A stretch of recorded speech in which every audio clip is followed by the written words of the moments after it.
Baseball season is among us, Tolos, as we are just a couple of days away now from the start of college baseball season. Clemson and South Carolina both getting things going this weekend in the Palmetto State. Well, Clemson actually out west a little ways to open their 2025 campaign. Welcome into Wire to Wire. He's Diesel. I'm Cole Bryson. So good to be with you on this Wednesday edition of the show, Hump Day edition. I am live from Limestone University today, and Diesel back in the Eagles Market studio. I'll tell you why I'm at Limestone here in a few minutes. Welcome into the show. So glad to be with you, and so many ways for you to get in touch with the show today. 844-FAN-PHONE, 844-326-3663 is the number you can text or call. The show phone lines are open. And Diesel, that's where we're getting this show started today with a little college baseball. You know, I saw these articles that were posted just a couple of weeks ago, and I had forgotten. And I want to ask you the same thing. I had forgotten what happened in the Clemson versus Florida Super Regional that impacts the first two games for the Clemson Tigers in 2025. Do you remember the ejection of Eric Bakich, Diesel?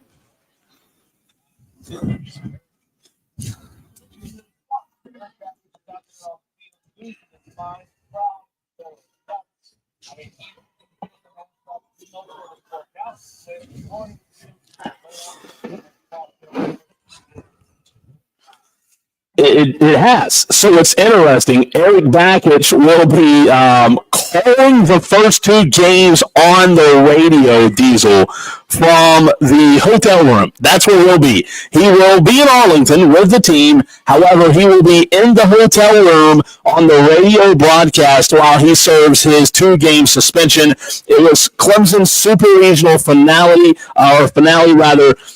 when they lost to Florida last June. Diesel, that you and I were so vested in and talked about right here on the Fan Upstate. Bakich and former coach Jack Leggett were both ejected, therefore required to serve a two-game suspension in the Tigers' next two games, which are the first two games of the season. So for the Clemson Tigers, that means Eric Bakich will not be in the dugout for his team's first two games in the Shriners Children College Showdown in Arlington, Texas, where they open up with Oklahoma State on Friday at noon, and then will face Arizona on Saturday. Bakich said, I get to be on the radio. I can't get ejected on the radio. Bakich said with a smile on Tuesday during some interviews, I'll be commentating to the best of my ability. I'll be on the radio and doing my very best. Weird, kind of dumb rule that I can't even step foot in the stadium, but whatever, we'll make the best of it. So Diesel, he's not even allowed in the Rangers Stadium. Well, it's a weird, dumb rule that he's not allowed to be in the stadium, but he can still call the game as a coach. I mean, this is just a toothless punishment from the NCAA. What's the point here, man? Just eject him entirely or don't eject him at all. I mean, ejections that roll over a season is ridiculous. You roll over a game. I know. That's crazy, right? Next week, fine. But if you roll over a season, like this happened last year in a completely different setting. Absolutely. So that's where we're starting the show today with Clemson baseball, South Carolina baseball opening up this weekend. I did want to say my thoughts and prayers with Rob Brown and his family as he is off, as you saw his post on Facebook yesterday evening. Diesel, we saw that, and we know that Rob Brown's show will not be on the rest of the week due to a death in the family. So my thoughts are with him and his family. We love Rob, and obviously we go back and forth with good banner, but just continue to keep him and his wife and your thoughts in these next couple of days, as they did have a death in the family. But Diesel, South Carolina on the other side, we'll get to them in a second. They absolutely are excited about their new season under first-year head coach in Paul Maneri. I had a brain fart there for a second, but Paul Maneri, who we had on the show, in your mind, more anticipation to start the season, Diesel, more excitement and anticipation for the Tigers, the Gamecocks? I think the anticipation there is for the Tigers. I mean, the expectation now is to take that next step to make it to Omaha, to get out of your super regional. That has to be the expectation now. It's one step farther than what you had last year. The expectation for South Carolina is sort of calming expectation. There was a lot of chaos. There was a lot of instability with the program going into the offseason. You've got that calming elderly statesman. That's not a jab on his age. He's just a guy that's been around for a long time, who South Carolina fans are familiar with. His time coaching there at LSU. You know he's a quality coach. He's had a couple of years away from the game. Maybe that's the only thing that gives you a little bit moment of pause is, has the game passed him by in any way? Is he able to coach at the highest level at this level now? Yeah. I have no doubt that Paul Mainieri is going to be very successful. South Carolina is going to return them. Maybe I don't know if it's going to be to Omaha, where they expect this baseball program to be, but I certainly know that it's going to be an improvement over where they were last year and the year before. It's such an interesting point, Diesel, because you're right. He was out of the game for some time, right? He was out of the game, after his stint at LSU. So it'll be interesting to see if there is an adjustment. We talked to him twice on this show since he was hired at South Carolina. I just don't know if that adjustment is going to be on the field, right? Will there be an adjustment for Paul Mainieri when it comes to NIL and college recruiting, because the landscape is so different than it was a few years ago? Maybe so. That may be the adjustment, but I'm with you. I don't think anytime soon there's going to be, South Carolina looking for their next head coach again, unless he decides to step away. And then you have Monty Lee right there, who we thought was a strong candidate to get the job the first time around, Diesel. It's interesting. He's a great coach, and I don't think much is going to change on that front. It will be interesting, though, to see if Paul Mainieri can take South Carolina and have enough of a pop, Diesel, right? A pop to be able to get the excitement back to this program, because what did Will Vandervoort tell us a couple of days ago on the show from the Clemson Insider? These two teams really aren't judged until they play each other, the third or fourth weekend. So I think you're right. I think there's more anticipation, more excitement with Clemson, but I just think that when it's all said and done, Paul Mainieri is an interesting storyline maybe that Clemson doesn't have, just because, to your point, he was out of the game for a few years. Well, the announcement came down earlier today. You and I both got it in our email inboxes that Paul Mainieri has announced his opening weekend rotation Wednesday. That was happened today for the first 3-game series against Sacred Heart. Very interesting different ways to open up the season. Clemson going on the road, playing against power level competition. South Carolina going a little bit easier route, playing against Sacred Heart this weekend. Redshirt senior Dylan Eskew will get the start in game number 1. Senior Matthew Becker, who is from Chapin, South Carolina, and sophomore Jay McCoy going to get their first starts of the 2025 season. Congratulations to them. Obviously, that means a lot to have faith in those guys to take their first series. It is. It's going to be exciting. Kevin on the Facebook stream says, ball coach is a ball coach. Baseball hasn't changed, still played the same. And he's exactly right. And I think that's Diesel, I think that's where the relationship, talking about the Gamecocks for a second, I think that's where the relationship that Paul Mainieri has with Monty Lee is so important, right? Because Monty Lee understands the current landscape of college athletics with NIL and the portal. I think that Paul Mainieri is in a spot, Diesel, where all he has to do is just go coach. Just go get the most out of these guys, right? Because what did we say about Mark Kingston in his last few years at South Carolina? South Carolina fans didn't feel like he was getting the most out of his program, right? He wasn't getting the most juice out of the orange. He wasn't squeezing it and maximizing his team to the best of their abilities. And I think Paul Mainieri, it's very simple. That's his job. And, I understand that Monty Lee is a big part of the staff, but I think Monty Lee will be a big part of the off the field, the recruiting, Diesel, the NIL, the relationships with the players. And if all goes well, Diesel, doesn't it feel like it's set up for Monty Lee to be the next coach if all goes well?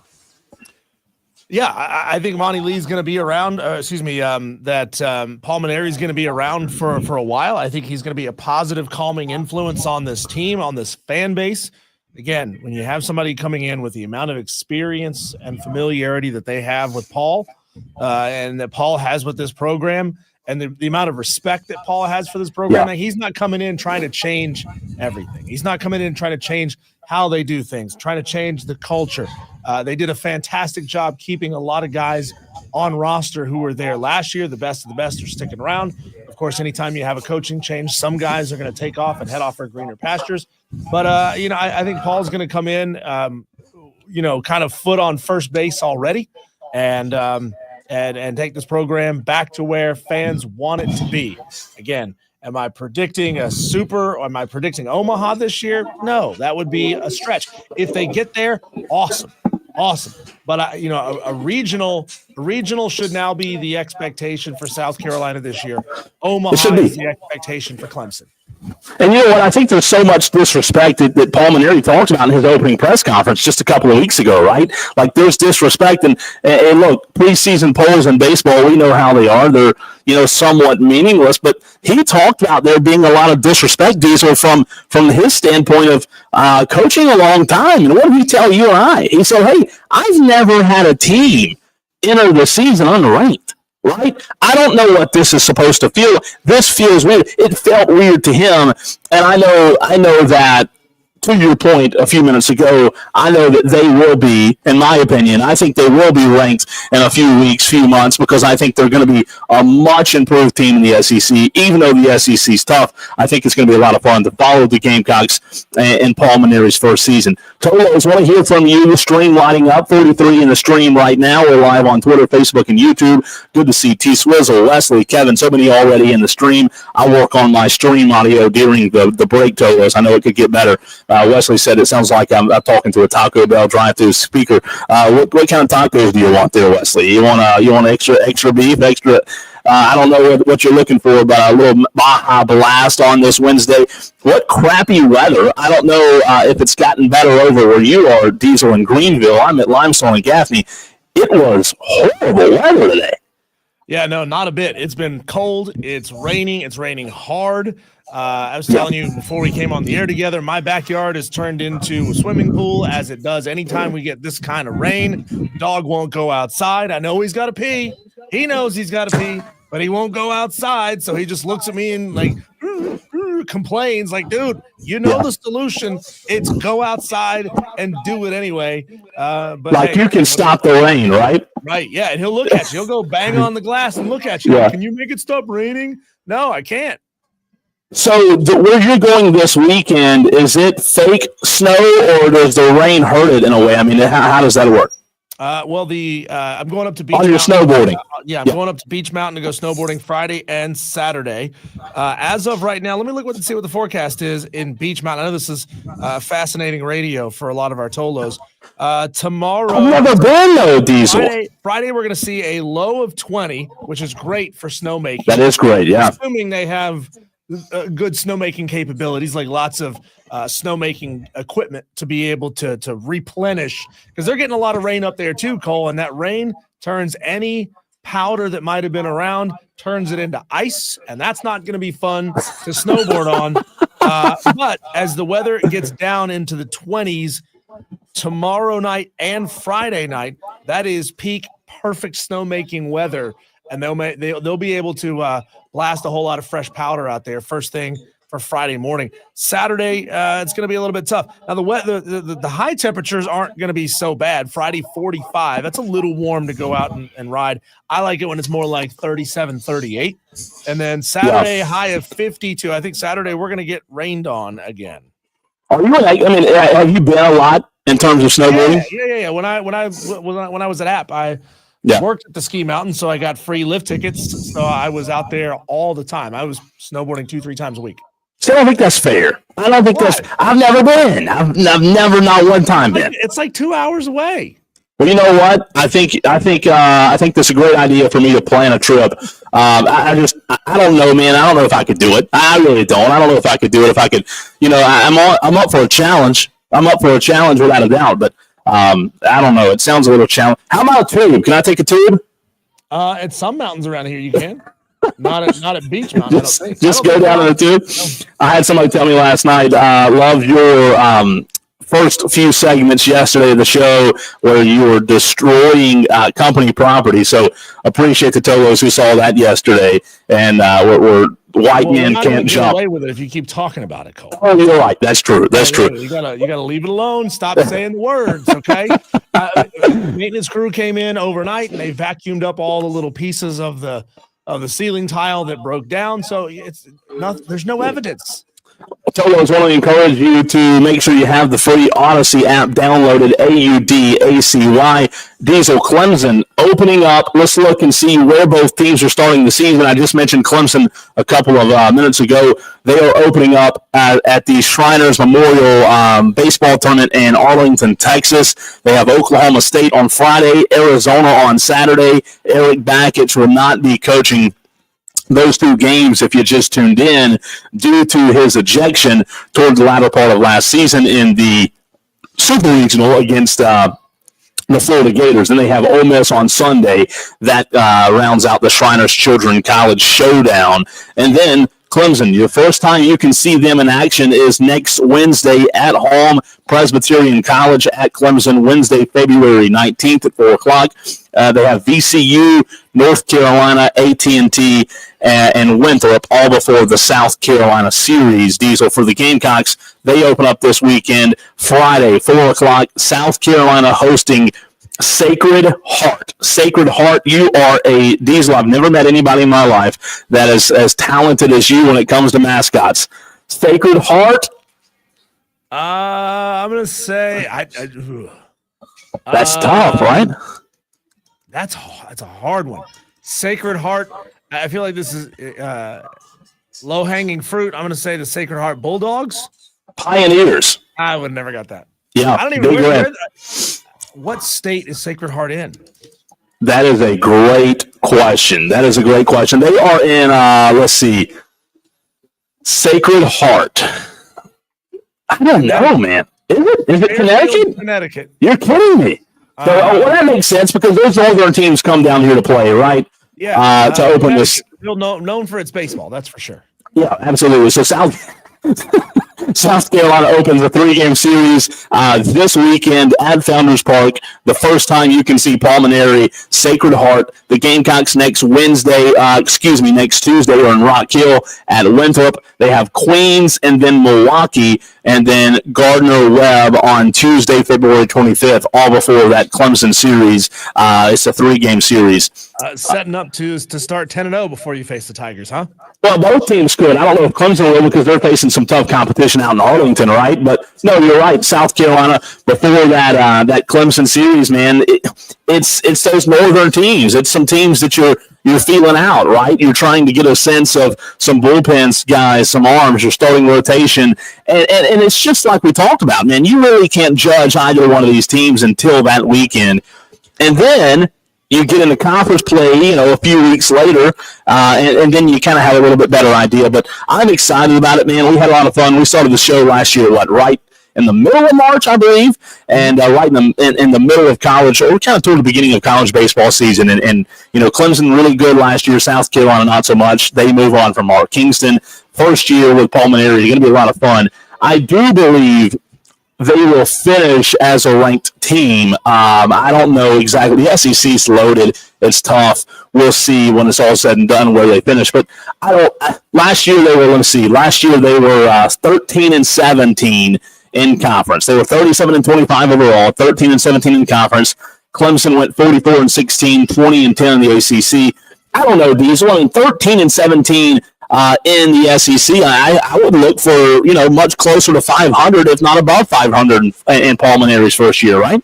Yeah, I mean, I expect them to take a step forward. I expect Paul to be successful in his first year. I just look at these 10 games, Cole, and I can't help but think of the movie The Longest Yard, not the original, but the remake with Adam Sandler in it. When he says, what you need is a tune-up game. Yeah, that's right. When we were at Florida State, we used to schedule some slack Division II school, kick the living crap out of them, get the guys' confidence up.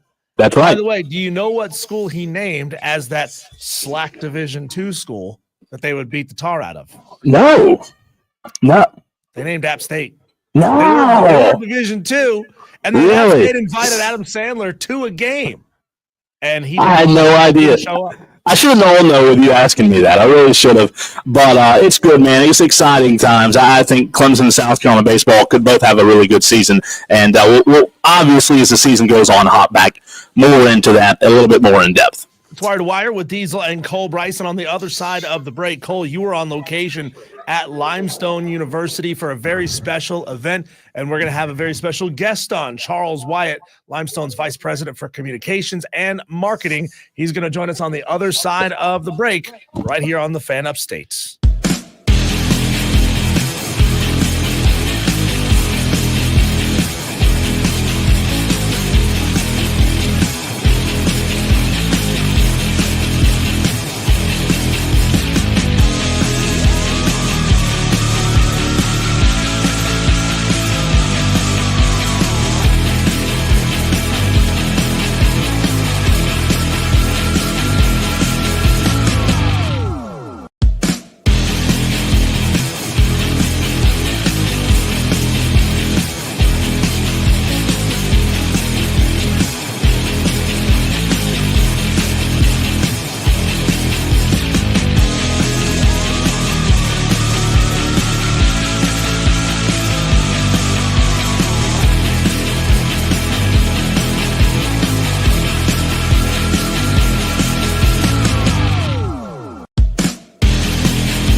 Upstate. Coming up at the end of this segment, we'll tell you how to score a slam dunk in Vegas flyaway trip. You and 3 friends are going to go to Vegas and hang out at the best hoops party at Stadium Swim with $20,000 cash in your pocket. We'll tell you about that at the end of this segment. Right now, we are joined by Charles Wyatt, Limestone Vice President for Communications and Marketing. You might have noticed that Cole's background looks a little different. I'm on this side of the board. Cole is out on location today, and that's because, Cole, you are at a very special event over at Limestone University in your home county of Spartanburg County. And I know being from Spartanburg means an awful lot to you.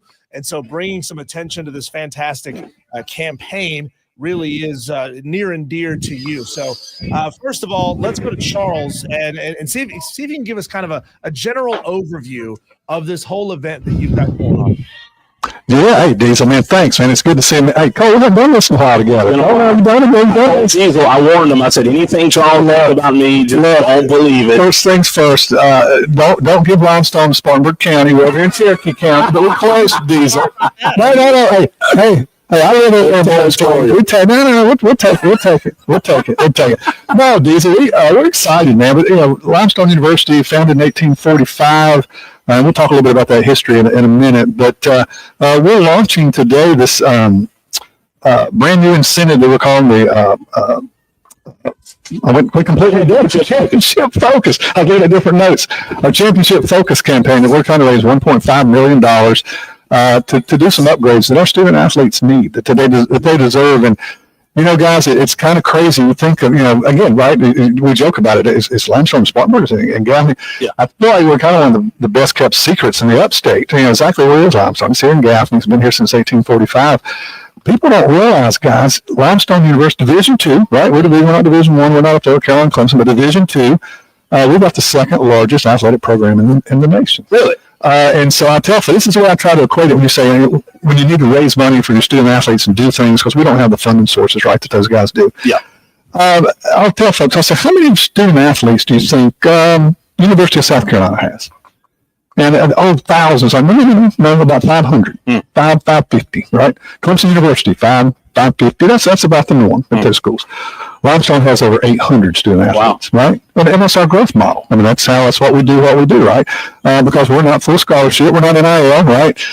So we do scholarships and grant needs and those types of things, but very rarely full scholarships and those types of things. So those students are paying tuition and financial aid and those sorts of things. So you got, and so this program, 23 varsity sports, and it's kind of exploded, almost 900 student athletes. And you need the resources available. We're sitting right here at the Timken Center, which is our main gymnasium. We play men's and women's basketball here. Of course, volleyball. We play. We got our acro. Cole, we were talking about acro tumbling a few minutes ago. Acro tumbling team, one of the best in the absolute nation, whether it's Division I, II, or III. That used this one court behind us. This building was built in 1976. About that. And so I was 30.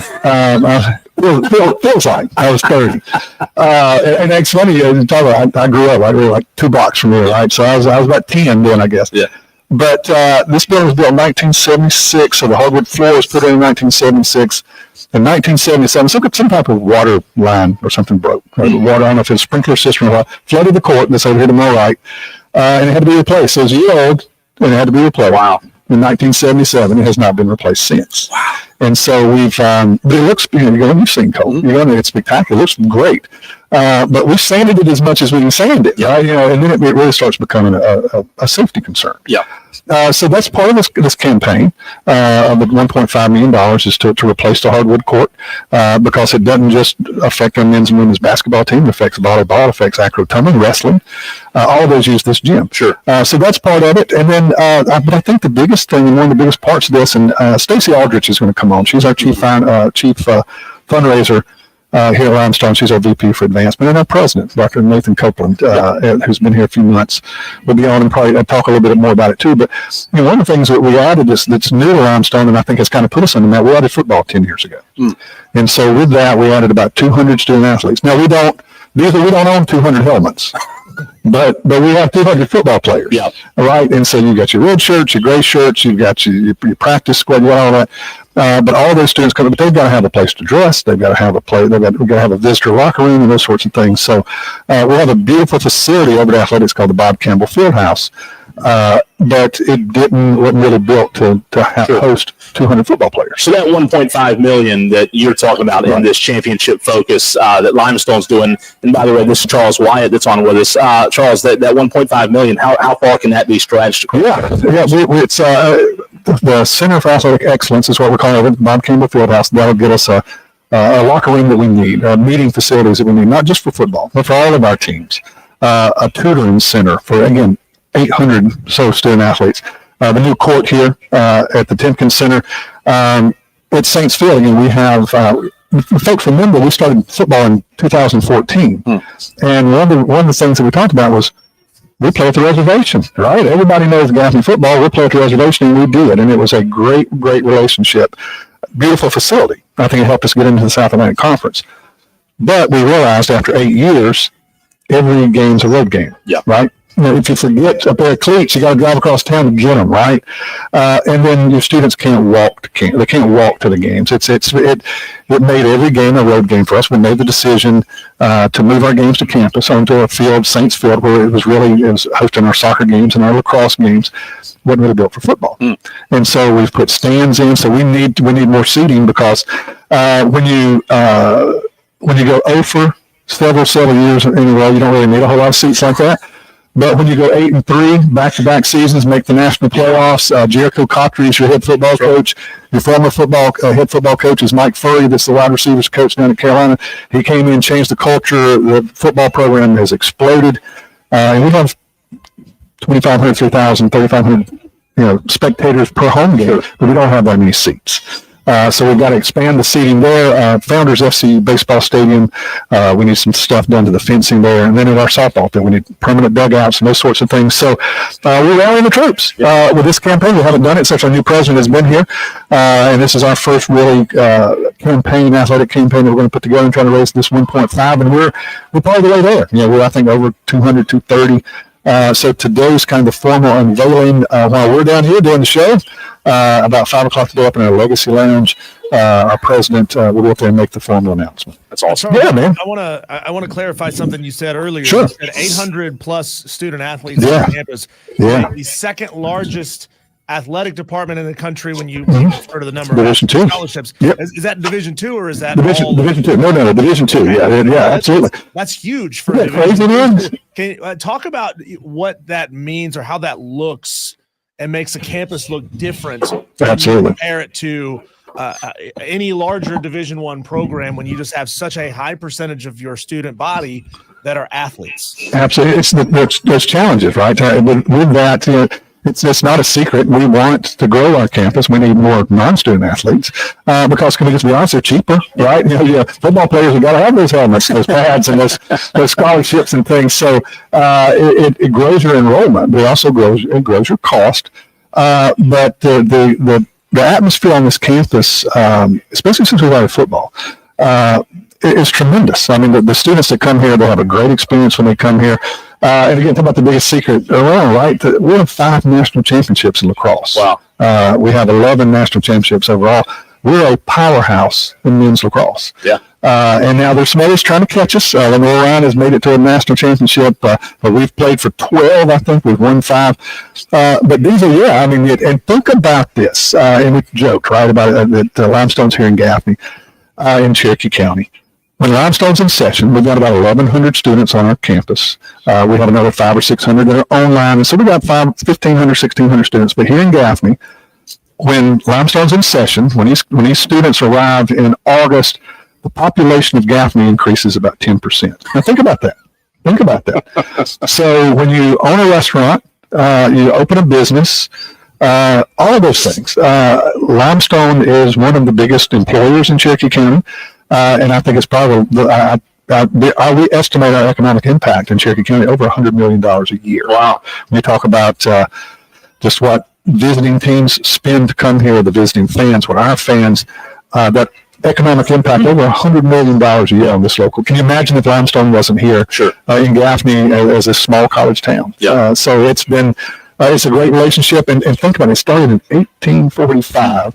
It was Diesel. We were the first women's, it was all women's college then. We became co-ed in 1960, around the 1960s. But in 1845, we were the first female college in South Carolina and the third in the nation. Wow. Yeah. So there's a lot of great history here. Really is. A lot of great history. Now, you mentioned Mike Furry, who's now at South Carolina, and Jericho Cotry. We had Jericho on, a couple months ago, Diesel, and, he's fantastic. The question, though, is, and this is, kind of tongue-in-cheek, but not really, how do you keep a guy like Jericho Cotry? I don't know his aspirations, right? The reason I say that is I don't think if Shane Beamer hadn't come calling, Mike Furry would still be here. But I'll back up and tell you this. Coach Furry was at Marshall, came here, he left. He was here for 2 years, and he and I became good friends. And that was always our fear with him. He's like, look, I'm not leaving to go to Catawba. I'm not going to. My phone rings one morning at 6 a.m. on a Sunday, and it's Mike Furry. And I was like, this isn't good. And I was up, and I was like, this is not good. And he said, you better not be calling and telling me you're leaving. He said, well, I said, Coach, you told me you wouldn't do this. He said, that's where you're going. He said, the Chicago Bears. I said, okay, all right, we'll let you go to the Bears, right? So he did the Bears thing, and then, of course, his head coach lost his job. Mike finished his contract out there, came back here, and I remember getting the phone call, and we were just talking, and he said, yeah, put my staff together. He said, I got Jericho Cotry, and he just said it. I said, what? And he said, yeah, Jericho. Jericho is like a huge Panther fan. Sure. Diesel, I know you are too. I saw him in the battle, right? Long-suffering fans. They're like me and you, right? I was at that first Clemson game too over there. Tough, bro. It's going to get better. It's going to get better. But no, he brought Jericho Cotry, and people, I don't think, realize, this is how I know people didn't realize it. He was our wide receivers coach. He was our assistant head coach for 2 years. I don't think people realized it. But we were sending wide receivers to the NFL. Sure. Right? I mean, we've got a couple, right? So when we announced him as our head coach, we broke the internet, right? The press conference, it was incredible. But, Anderson University started football this year. And a friend of mine just happened, I was at the game, and a friend of mine happened to be on the paint crew. And he came over to me, and he's like, Jericho Cotry's right there. And I was like, yeah. He's like, that's Jericho Cotry. And I said, yeah. What's he doing here? And I said, he's our head football coach. He's like, what? And it's so neat to go to games and see all these other players coming over to meet Jericho Cotry. But I'll be honest, I'm a little bit of a fanboy too. I'll go to the Bob Campbell Fieldhouse, go by the locker rooms, and see Coach, and he's the nicest guy in the world, right? But to answer your question, I think he wants to build young men's character more than he wants to win football games. Yeah. And so I think he's kind of where he wants to be, right? But I'll walk through the hallways. And, hey, Coach, I'm going to see something. I'll just kind of dab him up and then keep walking, and I'll stop and I'll go, hey, Jericho Cotry. I used to do that with Mike Furry and some of our other players, too. Nate Gardner, our line coach in North Greenville. Right? You're down your way. Your alma mater, but he was here. He played for the Dolphins 8 years or something like that. So how long can we keep Jericho? I don't know, but I've never seen him not smiling. And I told people, I said we won't skip a beat. We didn't, right? We've went 8-3 the last 3 seasons. 2 with Mike Furry this past year with Jericho, and had a couple. We could have made the national playoffs again. So it's a lot of fun here. So we encourage people to come. And if you listen to others, Stacey's going to be on the air here a little bit. Our president's going to be on the air a little bit too. But if you're hearing about this, you don't really know a lot about Limestone. It's really easy. Limestone.edu. If you want to know about our athletic program that we talked about, go limestonesaints.com. And then check us out and come over and see us. And we're thrilled to have you guys here. Man, thank you so much. So, Diesel, thank you for being here. Yeah. We got some basketball tonight. Our men's and women's teams taking on Wingate. So that kicks off tips off at 5:30, and then we're going to do this announcement up there upstairs about 5. Charles, awesome. it's difficult for any academic institution to really engage alumni. It's a tough thing. That's right. Because alumni, you finish your college, a lot of people scatter and they go all over the place.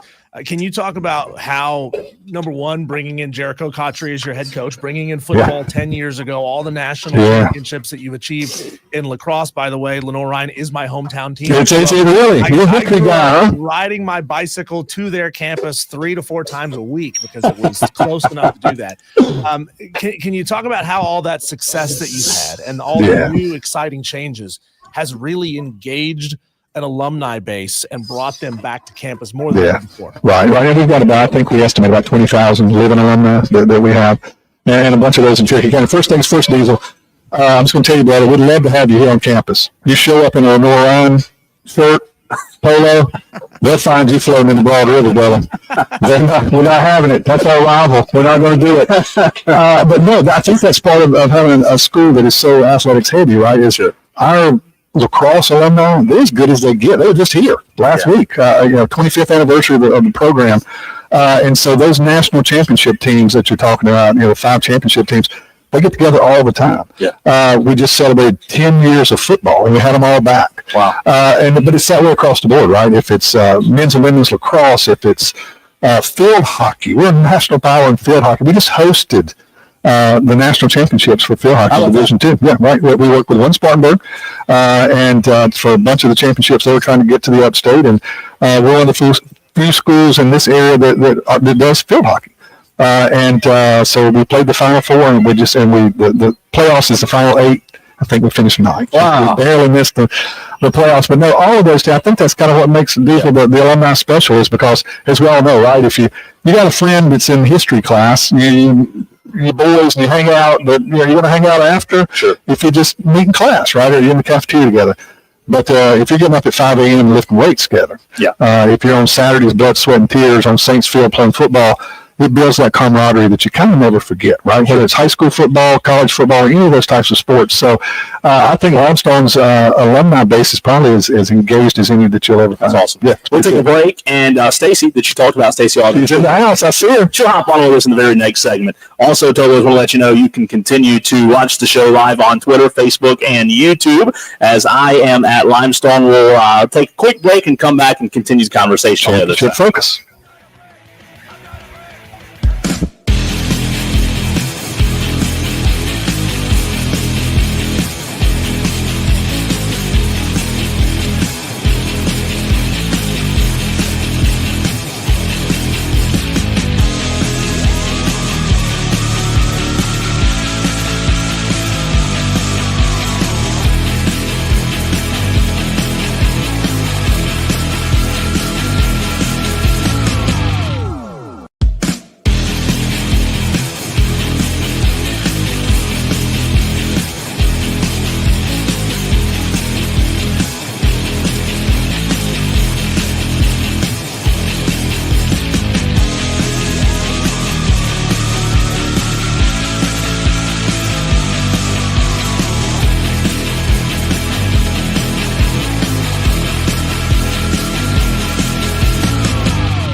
namby-pamby sports takes at the door. Call in if you're man enough. 844 Fan Phone. This is Wire to Wire with Diesel and Cole Bryson on the Fan Upstate. Still talking about what Limestone has going on. It is the championship focus coming up in about 12 minutes, though. We're going to get into a conversation Diesel brought to the table. I cannot wait when you talk about GOATS, Diesel, the criteria that goes into that. That's going to be a lot of fun at 4 o'clock Toros. We'll need your full participation on that, but we are still talking about what's going on at Limestone. That's where I am today. Stacey Aldridge joining us now, the Limestone Vice President for Institutional Advancement, and you can also speak to what Charles was talking about with the championship focus. But I know that this is something that you have your hands in, pretty well versed in as well. So I want to hear from you in terms of what's going on and how people who are listening can also be a part of it. Thanks so much for having us today and for being here in person live. We are so excited. So tonight we are actually officially launching our championship focus athletic campaign. This is phase 1, and in phase 1 we aim to raise $1.5 million. A lot of those donations will go to increasing like bleachers and seating opportunities. We are working on the Center for Athletic Excellence, which will have like tutoring centers and meeting rooms for our coaches, improving padding for our baseballs, a lot of improvements and opportunities for our student athletes. And we're here for the men's and women's basketball game this evening. And so revamping the court is also one of the focuses for the campaign. Stacey, Charles went into a pretty deep detail on what all the projects Limestone wants to be able to achieve with this $1.5 million. I just want to know, what are you going to do with the extra $10 million when the community, comes out in full and says, you know what, we're going to give you an $11.5 million payday. What are you going to do with any overages? Are there any sort of pet projects or, things that, you kind of hope that you could have the money to do, but you sort of put on the back burner for this campaign? Well, Diesel, I'm going to hire you full time. I think we start big. Yeah. 10 million is always a good number. We certainly have, for this campaign, we certainly have phase 1, 2, and 3. We'd love to get to stadium level and redo all of that as well. But as far as the university is concerned, we have a lot of incredible academic opportunities too. Our nursing program is growing, and that's such a need here in the upstate and nationally. We also have cybersecurity. It's just booming, as you probably see in the news every day. Cyber risk is always an issue. So we certainly have lots of opportunities for donors to contribute and make a big splash. And we have tons of naming opportunities. So if you are a donor or a corporation and you want to put your name on the skybox, we have a place for you. So no problem on those overages. We'll take 10 million. And that's what I was going to ask you about next, was the naming opportunities. Even if someone gives, let's say makes a donation and doesn't want their name on it, they can make it in honor of someone else as well. Y'all had that happen before. Absolutely. You can always honor someone else. If you want to remain anonymous, we understand that as well. We usually work with a donor on whatever kind of the legacy or impact that they want to make. That's awesome. That really is. Stacey, can you tell people, because we have a lot of business leaders that listen to this radio station, where do they go to start gaining that information and starting on the process if they want to make a donation? Absolutely. So if you want to make a donation, you can go to our website, limestone.edu. It's on the front page today, thanks to Charles and all the magic that his team puts together. Certainly give our office a call. We can talk about what that impact could look like. We will have all of us this evening, and we're always in the community. We're at events. We will come to a corporation's office. However we can help you and serve you, we will be available. Stacey, fantastic stuff. We appreciate you hopping on and spending a little bit of time with us, and we look forward to it tonight. All right. Thanks so much for having me. Diesel, hopping back into the conversation that you brought up, a little teaser here. I'm excited about this one coming up next. Yeah, let's on the other side of the break. We talked about this yesterday. We talked about Patrick Mahomes being the GOAT. Is he the GOAT? Is it Brady? Is it Jordan? Is it LeBron? We sort of have this conversation like it's an amorphous blob, as I knocked the little flag off the microphone there. But how do we actually begin to calculate who a GOAT is. Instead of just having feelings about this, let's get some numbers and some math involved. So I'm going to ask you Tolos to call in 844-phone, 844-326-3663, and we're going to put together a list of the top 10, if it gets to 10, great, most crucial criteria to be the GOAT. That I like it. conversation is next.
Tax Relief Advocates. Real solutions for real people.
especially with regards to Patrick Mahomes and the whole GOAT conversation. Good news is that loss definitely throws a little bit of a wet blanket on the is Patrick Mahomes the GOAT. Had he won another title, had he won 4 out of 5, 3 in a row, that conversation gets a heck of a lot louder. But hey, maybe it just kicks the can down the road just a little bit on Patrick Mahomes is the GOAT conversation. The question is, Cole, what does that even mean to be a GOAT, right? Because you and I both know that the GOAT conversation can very much be generational.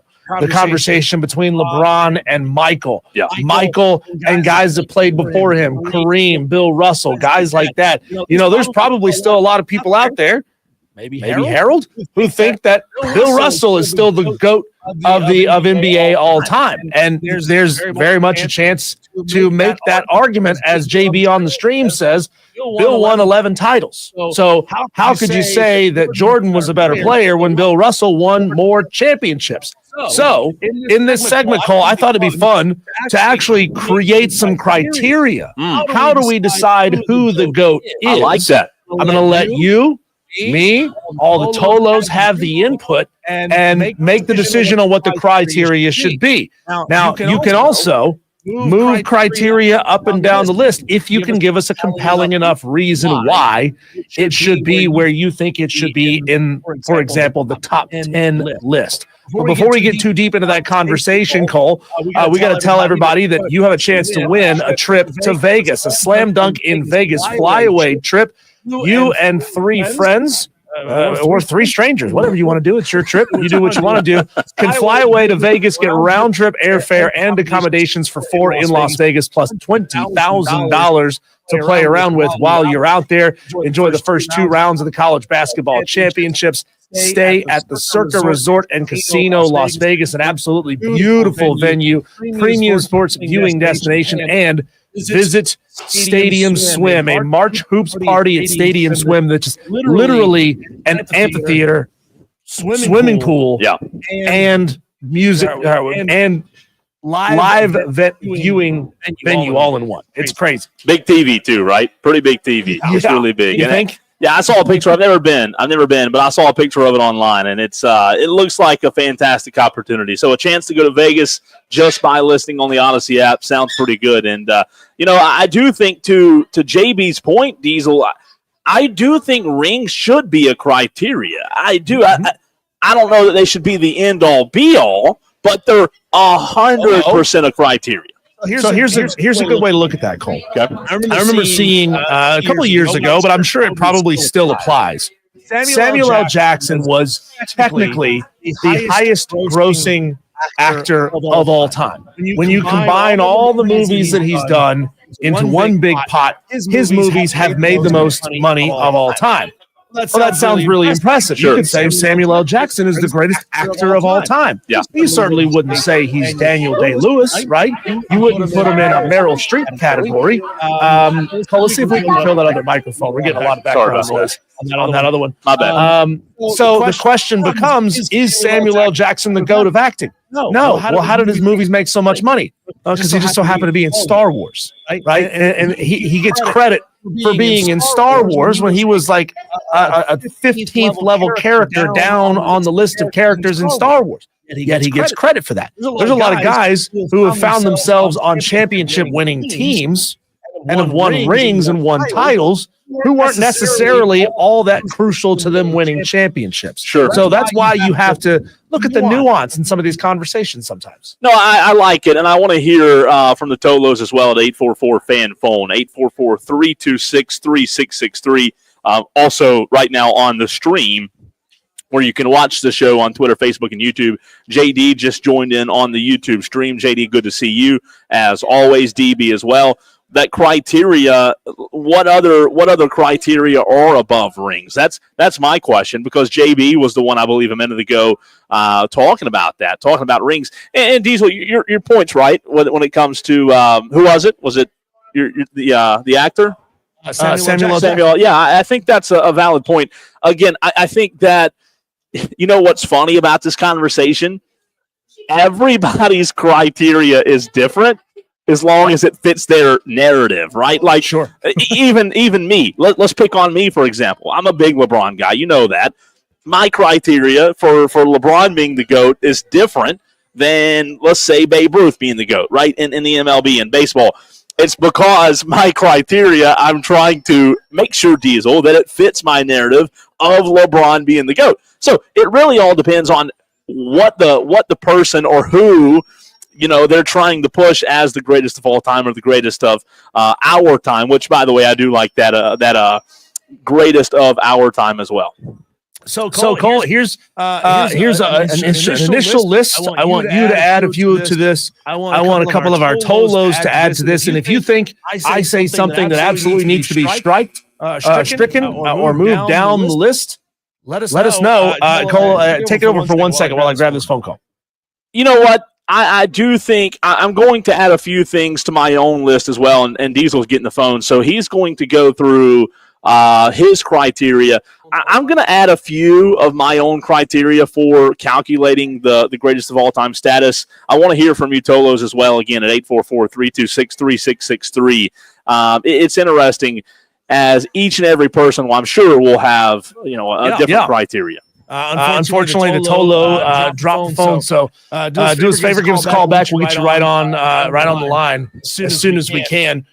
So, Cole, I think number one, you have to look at total number of seasons played. Yeah. I don't want to be. I don't think you can call anyone the GOAT, no matter what they do in the league. If they're only in the league for 3 seasons, right? You can't refer to anyone as the GOAT in 3 years. No, you can't. So when they played matters, when they won the championship matters, also who you're comparing them to matters in terms of did they play in the same generation, right? Because if you're having the basketball conversation, the two that are always discussed, Diesel didn't play in the same generation in the same time frame, and I think that's what probably makes it most difficult. I think when you have a guy like Mahomes and a guy like Brady, who played, around the same time, they played head-to-head in the Super Bowl, I think it's much easier. It's more oranges to oranges instead of apples to oranges. But I think there's ways to sort of even the playing field of relativity between eras that they play in. And I'll get to my idea for that here in just a moment. Let's go to the phone lines and bring on Jonathan, who wants to give us a criteria for figuring out who the GOAT is. Jonathan, what's on your mind? I believe when it comes to the GOAT topic, it's generational and also depending on the sport. As basketball, football, or team sports, baseball is a team sport, but you have more of a individual aspect of baseball compared to the other sports, like golf is an individual sport as well. So it definitely, I think it's a generational period, as you were just saying. Well, doesn't that negate the other opponents? Doesn't that negate the greatest of all time? All time is all time. Our time is our time. So that's why I'm trying to say there's a GOAT and a GOOT. A GOOT is the greatest of our time, and that's a very generational, subjective conversation. But all time, you have to be able to come up with criteria for that. I agree. And then if you do, then like you said, it starts with rings, and you go with some stats. I don't think it comes down to wins automatically because of the fact that we could go to Tom Brady. Should he have beat the Seahawks? No, that was a bad call. Or in some other instances where the other team has won him Super Bowls. Not his play style. You got Joe Montana. Joe Montana won a lot of his Super Bowls on his back. If you look at it in that aspect, he won them on his own playing, not his winning it for him. All right. So, Jonathan, what was your in your mind? You don't have to give us 3, 1 or 2 though, or 3. What should be the top 2 or 3 criteria then? Top three. I would say your top one would be your individual stat, like comparing stat. Would be your number 1. 2 would probably be your championships. And 3 would I really can't think of it. Yeah, no, those are 2 good ones though. That's fair. So stats before champ. Yeah, great call by the way. Stats before championships, Diesel. You're stats with him. Yeah. I don't think championships should be the first. It's one of them. It's this one whole of the thing is an algorithm, right? Yeah. You can't let one criteria be the reason why. For example, they're playing a lot more baseball games now than they used to. So if you look at just straight look at total stats, well, they're playing like 30 more games a year than they used to. So of course they're going to have more stats. But if you look at it as far as like stats per 100 games, now you're equalizing a little bit and leveling the playing field and saying we're going to compare Babe Ruth's 100-game seasons, and I don't know how many games they played back in Babe Ruth's time, but we're comparing 100 Babe Ruth games to 100 Aaron Judge games. Yeah. That way we're not like overinflating Aaron Judge's numbers because he played a heck of a lot more baseball games. So I like the individual stats per X number of games a lot. So the amount of stats that's true. That's a good point because, so like, for example, what you would say is, let's say, for example, 20,000 yards through, 110 games. And instead of just saying for the entirety of the person's career, because let's pretend, for example, that Mahomes doesn't play as long as Brady did because Brady played a long time. Aaron Rodgers has played a long time. I think that the amount of games played 100% does matter. And I like the idea, Cole, of applying forms of multipliers here. For example, you were talking about Joe Montana, or maybe it was Jonathan that was talking about Joe Montana putting a lot of those trophies and those Super Bowl wins on his shoulders. You can look at rings, certainly, but you can also look at high-level awards during those chases to get those trophies.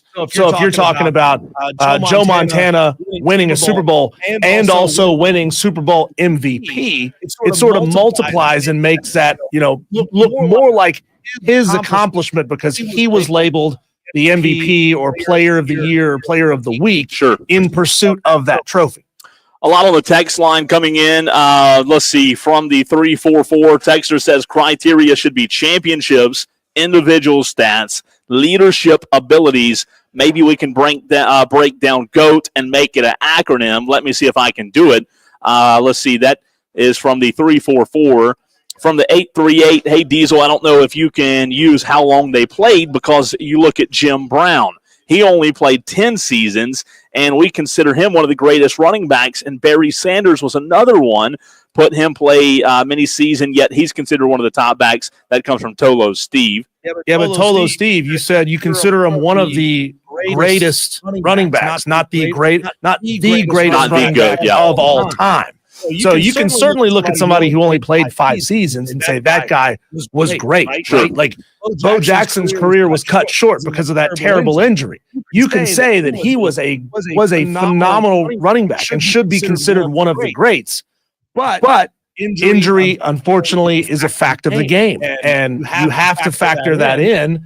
And a great player isn't a GOAT candidate I think if they don't have the ability to keep playing for a long time, and that's relative to the sport, right? Yeah, it is relative to the sport. 5, 6, 10 seasons in the NFL is very different from 15 seasons in the NBA. Texter from the 399, I think MJ will always be the GOAT. LBJ is a great player, but he could not play in the Jordan era. Texter from the 909, this comes from Jonathan. Rules and length of seasons also has impacted the GOAT talk, as it just isn't apples to apples. It's apples to potatoes. How about that? Look, here's another way to look at that, Cole. When you look at the era in which they played, one thing people always bring up with the NBA is, well, back then you could play a lot harder defense. You can't play hard defense now. Nobody's playing hard defense now. They used to score 85 points a night. Now they're scoring 130 points a night. That's certainly going to inflate the numbers. I think you could certainly look at a time window, a 10-year stretch, and look at the average number of points scored in an NBA game, and you can qualify the overinflated, high-scoring era of basketball we're in now, and make that more relative to the harder defense, lower scoring era of the past. No, that's a good point. The eras, I think, for me, is the big one, right? There's so many different points of criteria, but I think the eras is probably the most important. because you simply can't. You simply don't know, how it would have impacted era to era, right? What it would be like if that player played now versus what it would be like if that player played in an era of 30 years ago. So I think statistics is, I believe Jonathan mentioned as one, Diesel would be 100% at the top of the list for me. But I think number two would be, can you compare them, in the same era? If you can't, it makes it tough, man. If they didn't play in the same era, it's a tough conversation. It's tough to decide who really was better, Yeah, and we look at playoff wins as a big deal. Cole, how about playoff wins or Super Bowl wins versus the number of times you appeared in that Super Bowl? That's a big knock on LeBron James. He only has won 4 rings out of his 10 or 11 tries there. Sure. So you look at a 40% win percentage for him versus a 70% win percentage for Jordan, and you can say, all right, Jordan won 70% of his appearances, and that has to hold more weight than even if LeBron won 7 out of 20 attempts. Yeah. Let's go to the phone lines and bring in Kev, who's got something to say about this topic about setting criteria to choose the GOAT. Kevin. What's up, fellas? What's up, man? No, man. Well, Cole, you about to argue about this anyway. But at the same time, I get it. You know what I mean? Like, to me, nobody that's ever touched a basketball is ever going to be above Michael Jordan. Sure. That's just what I feel. Mm-hmm. But at the same time, when you look at it, like when you first start looking at somebody you like, you don't know already that he done scored all these points the way he did, and before you really get to watch him. Like Bird scored, but I didn't really start getting on Bird until later on in life. But does this person make you love everything about? Like I'm a whole Laker fan. I love everything Michael Jordan did with that basketball in his hand. When games like he got the flu, you feel sad for him like that's your brother because you want to see this guy play. You chomping at the bit to see him play and do what he do. You want to go outside and be just like him. Whatever he do, you going to do. I'm 300 pounds trying to be Michael Jordan. Hey, let's go.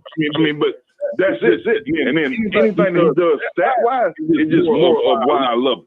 When he gets his chips, why I love him. When he gets 4 or 5 chips, why I love him. So I just think that chip thing come with them people talk on the big screen all the time, and that's what they go off of. But me as a fan, my person, you make me love the game more. If I look like Mike, Kobe made me run with the game. Mike made me love it.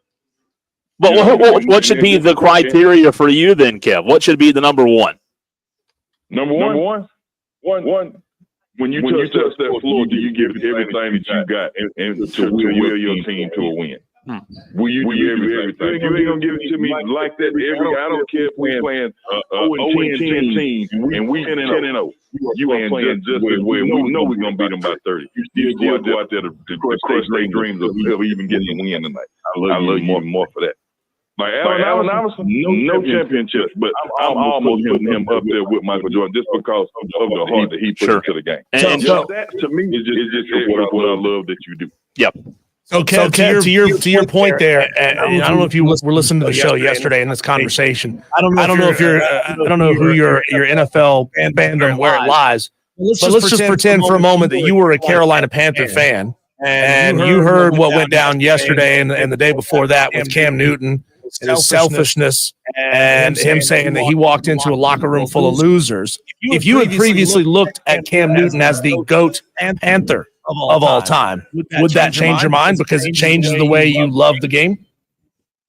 Yeah, you never bigger than the game. I don't care if I hadn't lost a game in college and I walk into the Cleveland Browns locker room. I'm about to give Cleveland Browns everything that I tried to, what I done in college plus more now. If once you make yourself bigger than the team, I've lost all respect. I'm with you. I think Diesel and I are both with you on that. It's good conversation though. Let's hop back into that conversation, Diesel, later in the show, maybe the 5 o'clock hour, because it's a good one. We have 5 o'clock fight coming up at 5 o'clock on the dot, but that's a good conversation. Thanks for the call, Kev. As always, man. I am at Limestone University, however, where we will be joined by Dr. Nathan Copeland next, who is the Limestone University president, to give you in the 4 o'clock hour a little bit of what's going on at Limestone. Later in the show, we have Daily Wires, 5 o'clock fight coming up as well. And then Diesel has such a fascinating segment at 5:20, questioning whether the Chiefs really were that good this season. Furman basketball later this evening as well. All that and more coming up next right here on the Fan Upstate.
One number does it all. 844-326-3663. That's 844-FAN-PHONE. This is Wired to Wire with Cole, Bryson, and Diesel on the Fan Upstate.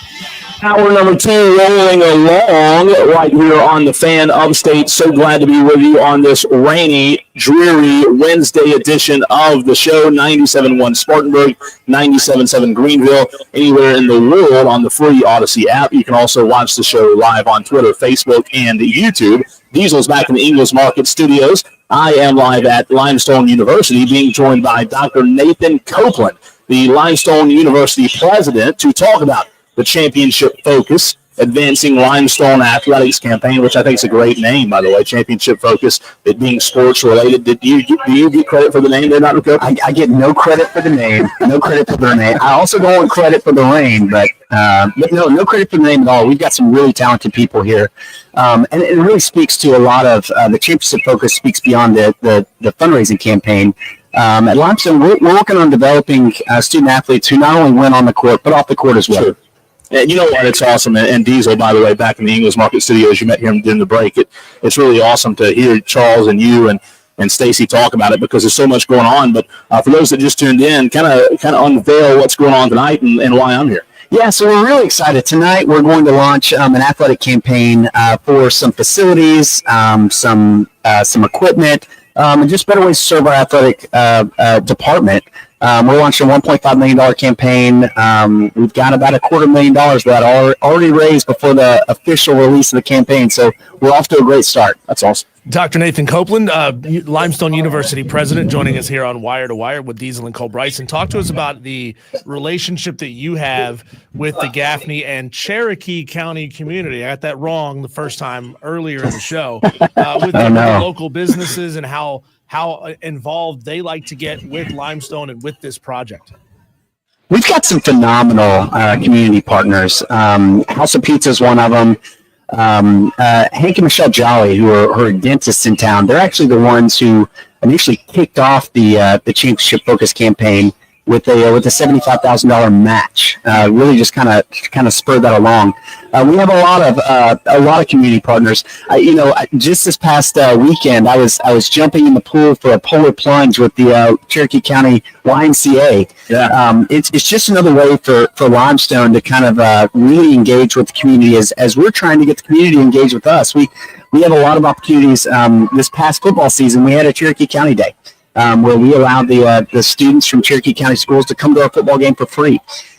We are working very, very hard to build and further instill that relationship between the university and the community. So when you took the job as the president here at Limestone, what were a few things when you looked at athletics? I'm sure you had a hand to play in this championship focus as well, but what were some of the things that you felt like you could bring to the table and in terms of freshness and revitalizing some of these programs? Yeah, I think one of the biggest things that athletics needed from the president's office was just some encouragement. Some willingness to say, hey, I love athletics. Sure. When it comes to college athletics, I am super excited. I get to hang out in the cafeteria with a lot of our student athletes. We eat lunch in there, dinner in there, and just really get to befriend them. But from my perspective, I'm not a coach, but you're going to see me on the sideline of a football game. I'll hang out with the lacrosse team on the sideline. Just some excitement, energy, and just that connection that hasn't existed in the past.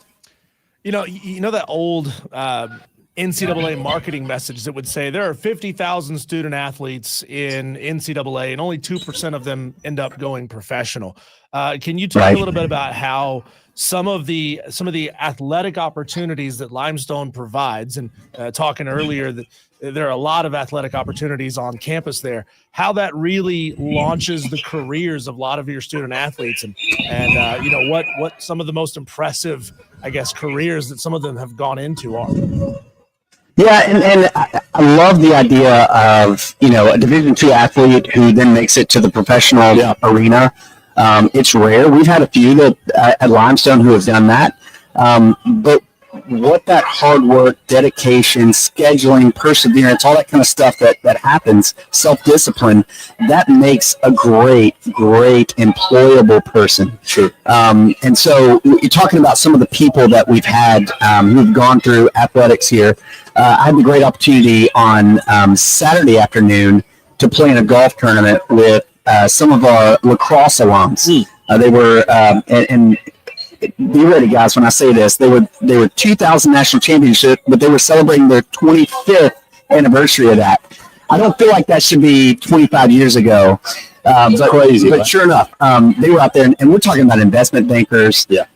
We're talking about people in health science, medical science. One guy runs a smaller net jet type deal. Our student athletes are prepared. That's one of the biggest focuses we have too with our coaches. Is we want them to prepare for our student athletes to be great on the court or on the field. But we also want to prepare great husbands and mothers, fathers, and husbands and wives, fathers and mothers. I almost got that the wrong way, but nowadays, I don't even. Yeah. So, but we want them to be prepared for life after Limestone and off the field, and really be able to be excellent at whatever they try to accomplish. You know, I'm going to ask you the same question that I asked Charles White a few minutes ago. Put you on the spot here. We had.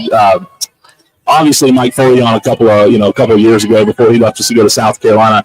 Jericho Cottrey joined us back in the fall, I believe, right before the season started. How do you keep a guy like that? Well, Jericho Cottrey was one of the best hires that I didn't have to make. Now you're right; that's the biggest job is keeping Coach Cottrey. No doubt, Coach Cottrey loves being here in the Upstate. He loves this program, and I'll be honest, I had a little bit of a nervous conversation with our athletic director postseason, just saying, "Hey, what's temperature on Coach Cottrey?" But I'll be honest. Coach Cottrey is one of those guys who everybody knows. Yeah. He's played big league and done really, really well. But our coaching staff here at Limestone is phenomenal. Well beyond our football program. We were talking about lacrosse, and we've got a coach who has been a part of national championship teams, and I believe that he's going to get one soon. Tonight we've got both our basketball programs who have seen great success in conferences. We have some really good, strong coaches across the board. Maybe they don't have the same name that a former NFL wide receiver has, but certainly proud of all of our coaches. To answer the question directly, I check in on him as often as I can. Don't want to bug the guy. A little bit of prayer, and just hoping that when I go down to his office, he's still there. Yeah, that's it. That's it, Carl. That's it. Nathan, I'm going to ask you a question that's kind of like asking a parent who their favorite child is, and I understand you hadn't been on campus there at Limestone for too terribly long, but you could look at all the projects that you plan to accomplish with this fundraiser. As your babies. There's a lot of different areas around campus that you're going to be able to put your fingerprint on and say the funds that we raised were partly my doing. So what area around campus do you anticipate 5-10 years from now that you're going to walk around and have the most pride at when you say, I had a big part in that project, or that project, or that project? I love that question, Diesel. And we've got a couple of projects. I mean, one of the big ones that we have right now is our current athletic facility, field house, coach's office. All that is an old elementary building. And the way it was split when previous president set it up was half of it was for athletics. The other half was for a theater program. The theater program's no longer at Limestone, and we have a great space that I'd love to build out. And when you look at what the floor plans look like, there's a massive team meeting room. We have some pretty big teams at Limestone, large football program, soccer program, lacrosse program. I'd love to have a space where they can all meet and visit. But another part of that, which is really important, is an academic tutoring space specifically for our athletes. I think that's going to be a big piece of the puzzle to not just having success on the field, but off the field. Now we're looking 5 years away. I'm hopeful that Saints Field and our stadium looks a lot different. Sure. And we've expanded the stands. We've built out the visitor side. For me, I think that's one of the pieces that I'm really excited about getting to. I think we're still a couple years away on that, though. Dr. Copeland, we appreciate your time. The last thing is we have to convert you into a Tolo. Do you have any idea let's put your knowledge to the test here. What was Tolo? Tolo. 4 letters. So, Okay. so you know how every radio station, the listeners are called something, right? Our listeners, Right. Upstate, Spartanburg, Greenville, Anderson, they're Tolos.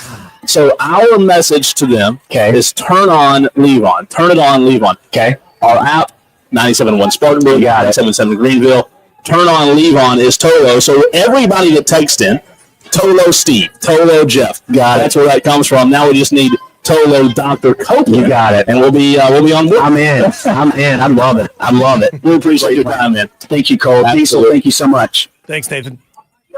It's Wire to Great Wire. stuff, Diesel. Yeah, Wire to Wire with Diesel and Cole Bryson. You know, just it's fun, Cole, to listen to so much excitement and positivity around an event that's happening that you know that if this thing goes as planned and is as successful as they want it to be, you're talking about 20, 30, 40 years worth of impact, not only on student athletes, but on the local community that wants to go be at Limestone because they know they're having tremendous success on the field. You know, they talked about earlier the 5 national championships in lacrosse. And how good that program has been.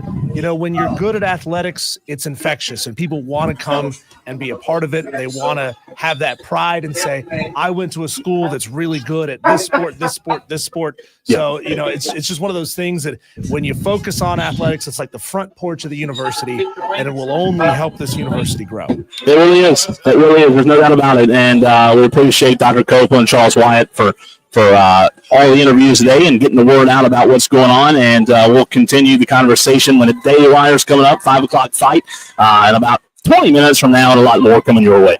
That's right. Our Daily Wires are next, right here on the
Upstate. Tolos, I hope you're toloing right now on the free Odyssey app. You listen for an hour a day. You could score a trip to Vegas. For the first 2 rounds of the college basketball championships, we'll send you on a flyaway trip to Las Vegas where you can hang out and watch the first 2 rounds at the Circa Resort and Casino Las Vegas premium sports viewing destination and visit the biggest March hoops party at Stadium Swim. Cole, it's time to do our sports whip around what's happening out there in the world. These are our daily wires. This is the buzz happening in the sports world. Kevin Durant, big night for him, Cole. He became just the 8th player in NBA history to score 30,000 points in a career, hitting the mark with a free throw late in the third quarter of a 119-112 loss to the Memphis Grizzlies. I just wonder, Cole, do you think it puts a damper for these players when they have a major accomplishment like that and they still lose the game? Probably not, because in the grand scheme of things, they don't care. You know, they care about the statistics for it. But you know what? Going back to our 4 o'clock conversation, 8th best ever. I mean, he's not even close to the GOAT, right? Because he's only 8th. So no, it's an incredible accomplishment. Well, and Kevin Durant's career has been just different from most. He's bounced from team to team to team, and I think that certainly takes away a little bit of that juice. Cole, I also lost money on Kevin Durant. Thanks a lot. I thought he'd go lower on his projection, but I was dead wrong on that one. Free agent 7-footer Alex Len has changed course. He is now signed a deal with the LA Lakers. They got their big man. The team announced yesterday Lynn had intended to sign with the Indiana Pacers, but decided then to land in Los Angeles after the Lakers rescinded their trade to acquire Mark Williams from the Charlotte Hornets.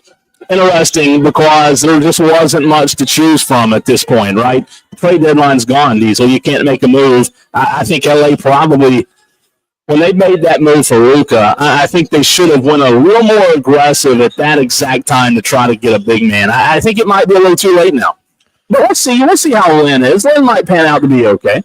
Well, if they only need him for half a season, they can move on and find somebody else for next season. To bring it back local here, J.L. Mann High School is set to hire Bryce Smiley as their next head football coach. She most recently served as the DC at Gaffney High School. Cole, talk about how big that is here in the Upstate. It's good, man. He's applying for a lot of jobs recently, and he's well-deserved because he's been at Gaffney for 15 years, was a part of 2 state championships as a coach, a part of the 05 defense when he won it as a player, a big-time hire for J.L. Mann, who lost Scoot Watson to Greenville High School. So congratulations to Coach Smiley. I just wonder, is Coach Smiley as jovial as his name suggests? Or is he a hard-nosed coach? It's hard. He really is hard-nosed. Okay. He really is. There you go. It's kind of a misnomer there. Ohio State is set to hire ex-NFL coach Matt Patricia as its new defensive coordinator. He served as DC of the New England Patriots for 7 seasons, has 2 Super Bowl wins as a DC, another one as an offensive assistant. Good move, bad move in your mind? You know what? It surprised me. It surprised me. Matt Patricia, does he still have? Look, he came from a great franchise, a great organization. It might. Chip Kelly worked, an ex-NFL guy, right? I mean, Ryan Day got an ex-NFL guy to work on the offense side of the ball, Diesel. So it's a weird hire, but you know what? I think you do have to give him the benefit of the doubt because he has been in the NFL for quite some time. And of course, he has that NFL experience, right? He has a different level to that coaching staff. Travis Kelce said on his New Heights podcast that he is, quote, taking time and kicking everything down the road after being basically a non-factor in the Chiefs' Super Bowl loss. He says he's not making any crazy decisions. Cole, that's definitely a turnaround from him earlier last week or 2 weeks ago saying, I'm definitely coming back for the 2025 season. It's interesting. One bad performance, and he's very much considering hanging it up. What do you think? He needs to hang it up. He was terrible Sunday. He was a non-factor. He couldn't catch. He's old. I mean, come on. We give Luka a hard time for being a little chubby. He's the future Hall of Famer, Diesel, without a doubt. He's really, really good. He was really, really good. I just do think it's time for him to hang it up. Hey, Travis Kelce is proof of one very, very key moment, one very key quote from the movie Rocky. Women weaken the legs. He got a girlfriend. He got fat. He got happy. He stopped trying as hard, and boom, he's out of the league. Crazy how that happens, Cole. This is huge. We talked about it off the air a little bit there with Nathan Copeland, the president of Limestone University. This is a statement from Acting Assistant Secretary for Civil Rights, Craig Traynor.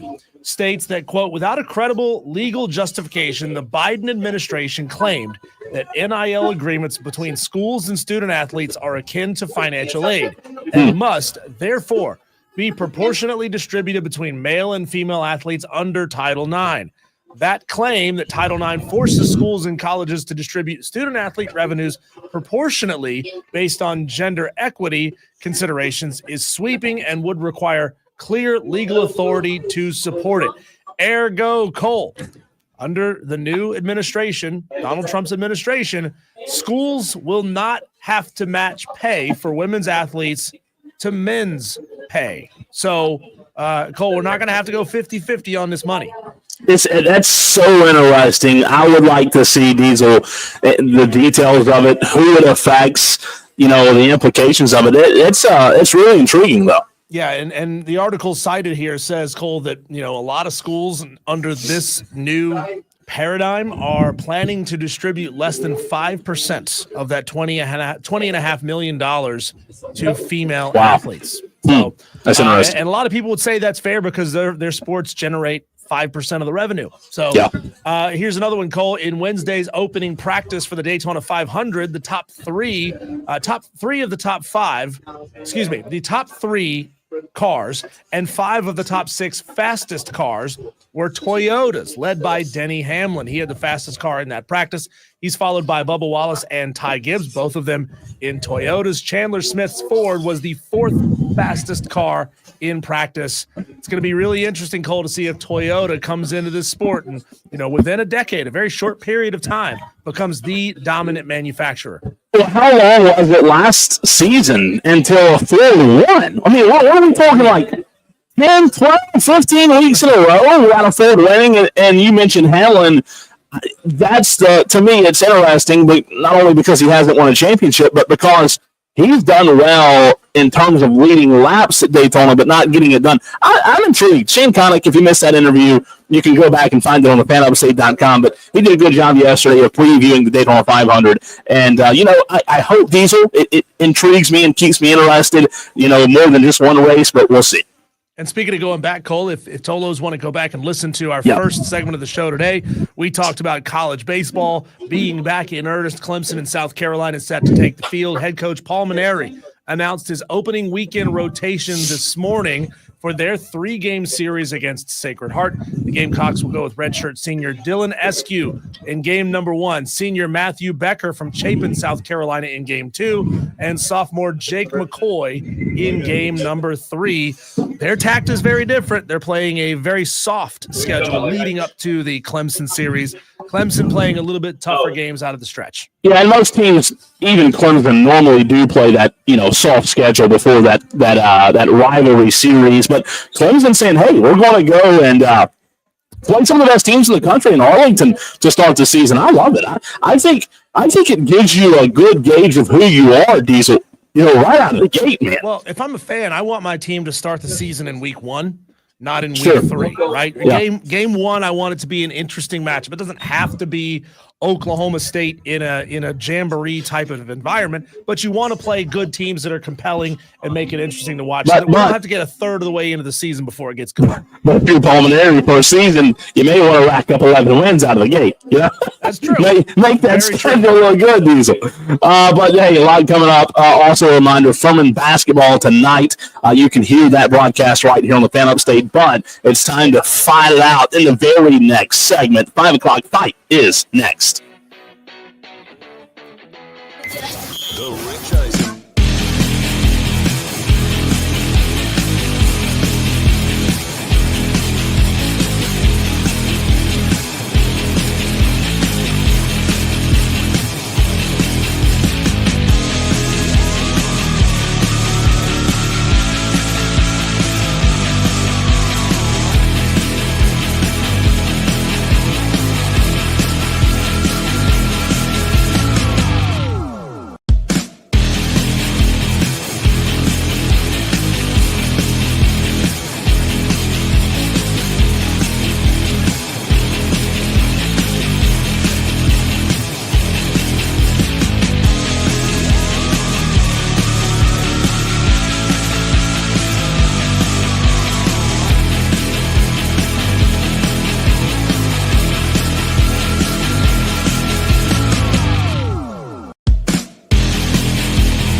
From the fields to the courts and the gridiron to the tracks. Electrifying sports talk from start to finish. You're going wire to wire With Diesel and Cole Bryson. on the Fan Upstate.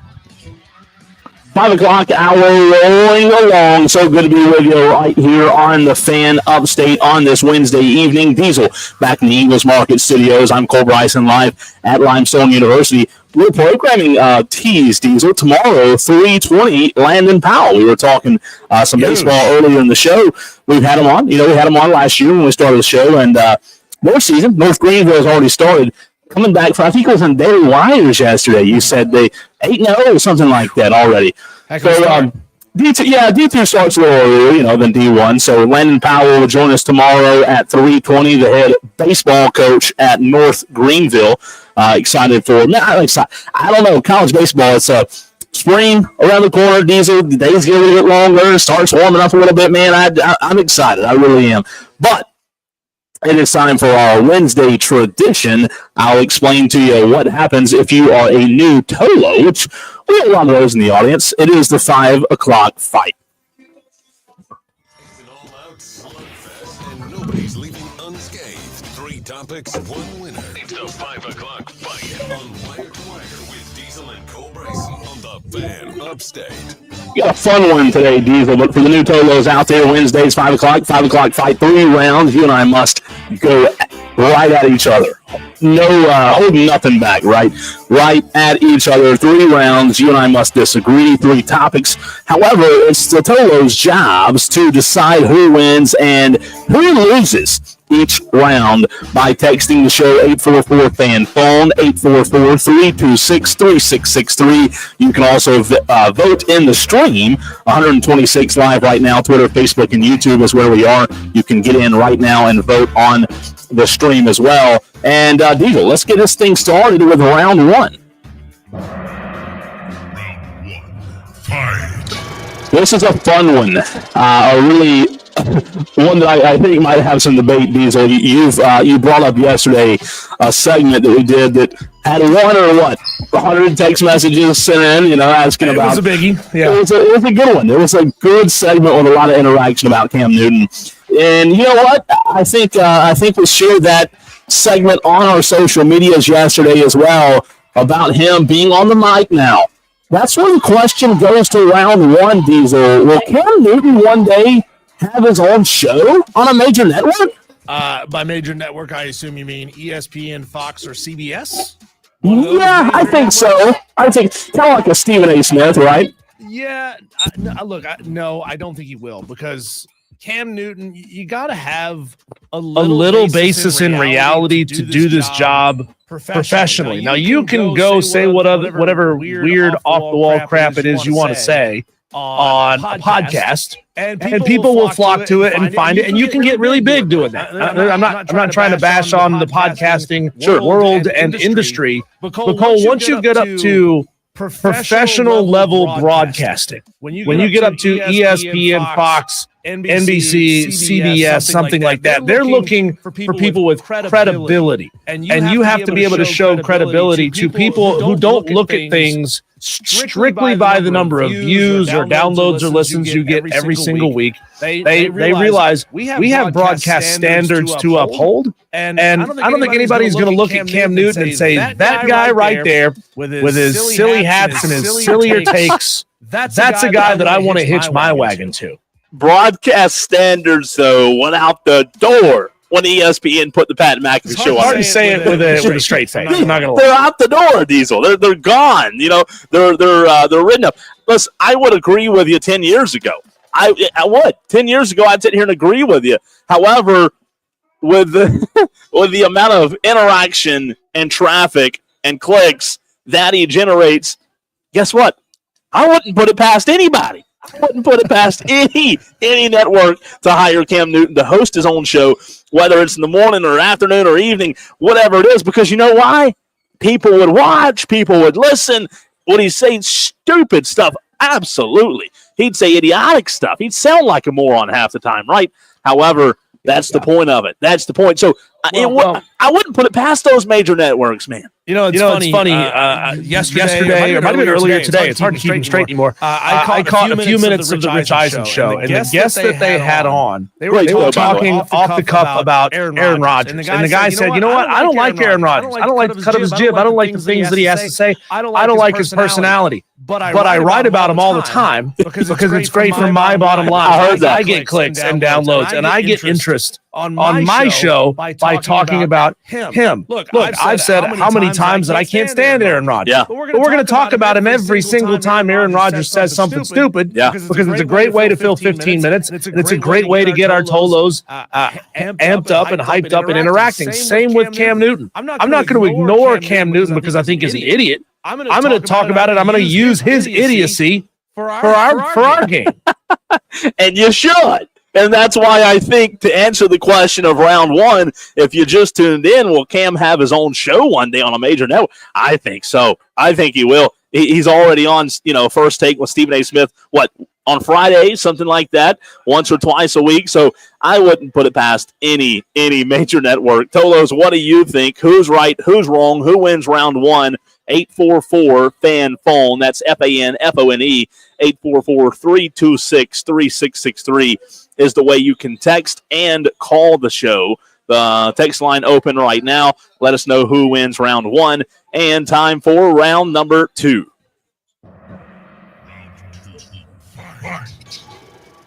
This one's an interesting one, Diesel. Round two of the 5 o'clock fight. You put this one on here, and you know what? I will admit, you made me think about this thing here for a minute. You really did. I'm starting to see more and more cyber trucks around the upstate. I saw one last Friday at the same place I was eating lunch. Excuse me. Your question for the cyber trucks: ugly and lame, or initiative and awesome? You go first on this one. But innovative and awesome. I'm sorry. You know me. I'm going to mess up one word.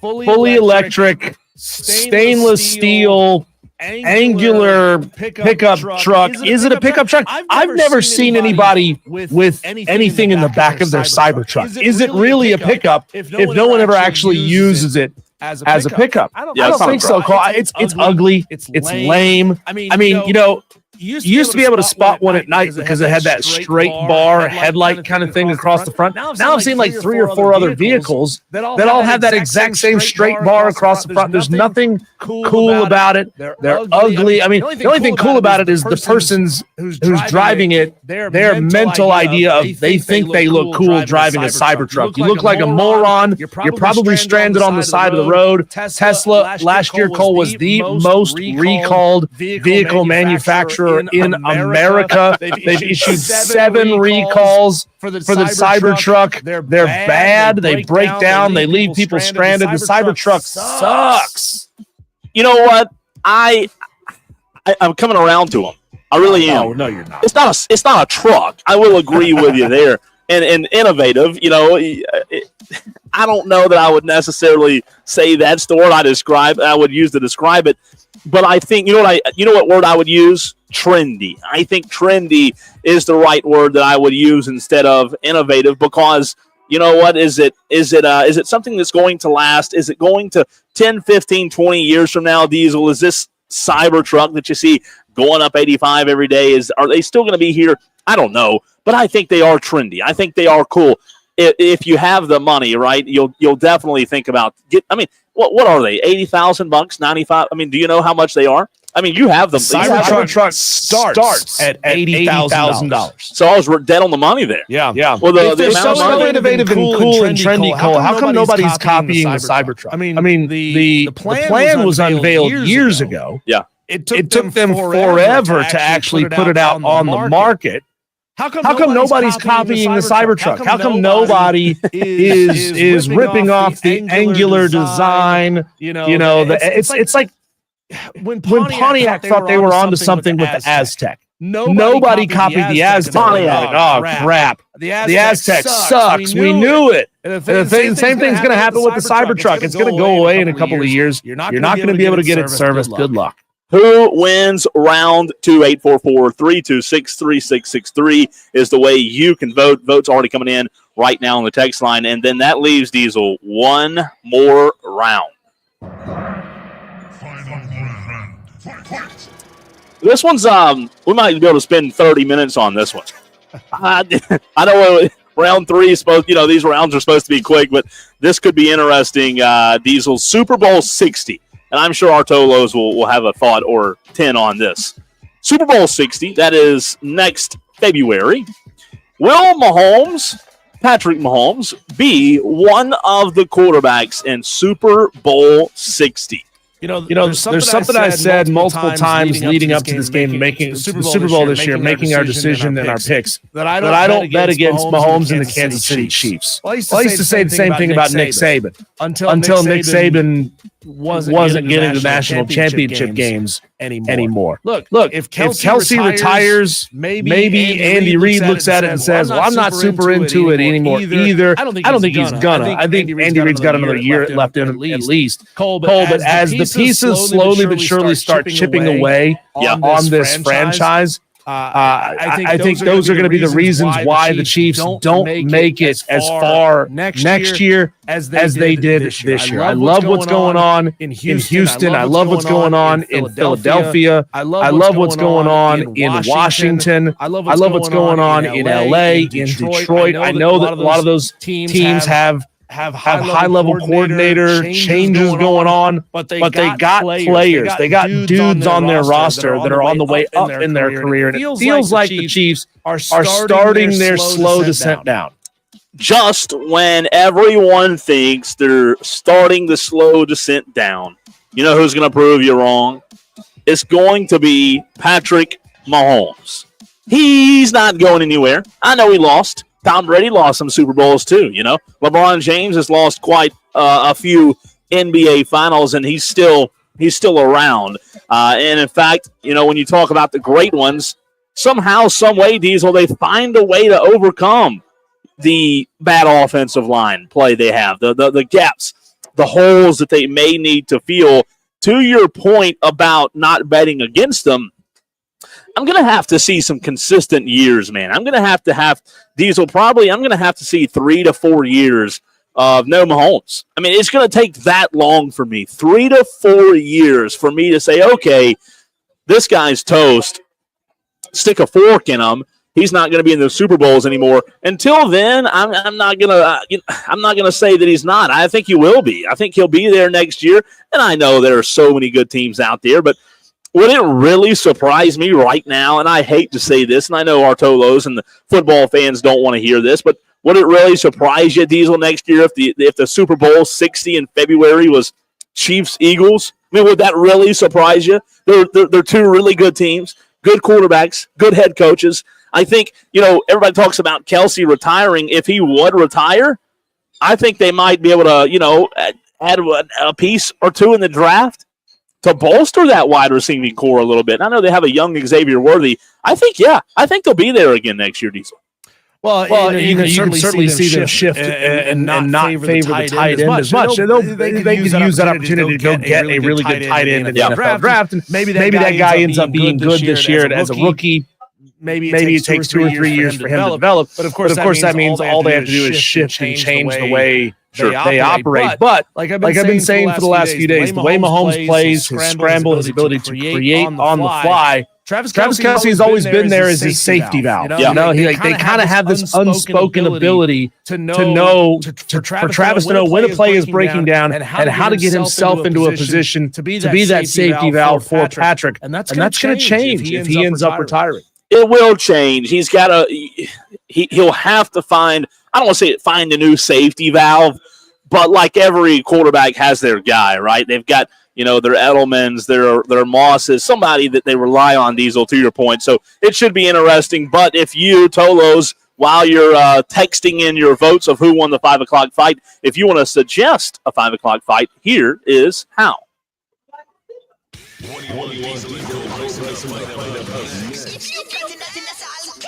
Submit your topics to Diesel at FanUpstate.com. Subject line on the Fan Upstate. Diesel, 5 o'clock fight, 3 rounds. I'm sure I hadn't looked at the text line yet. I'm sure I won every round.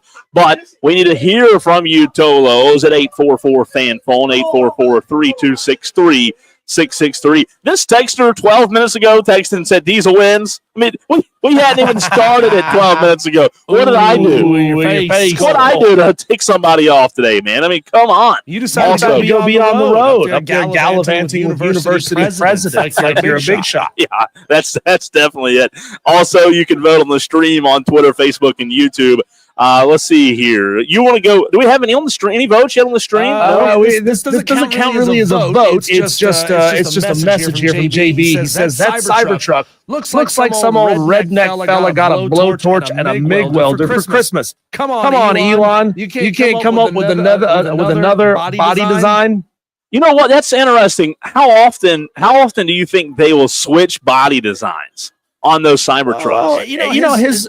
Elon's whole purpose of building the Cybertruck was number one to make an indestructible chassis, and then they unveil it. And he throws a baseball through the window of the Cybertruck after saying it has bulletproof glass in it. It was designed to be a disruptor, a vehicle that would get your attention by being crazy out there, outlandish, and ugly is subjective. Some people really like it. I don't. But if he had just made another pickup truck that looks like a Tacoma or a Frontier or a Chevy Colorado, people wouldn't care. We wouldn't be talking about it. To make something wild. Yeah. Look, you know what? To your point earlier, I love trucks. It's not a truck.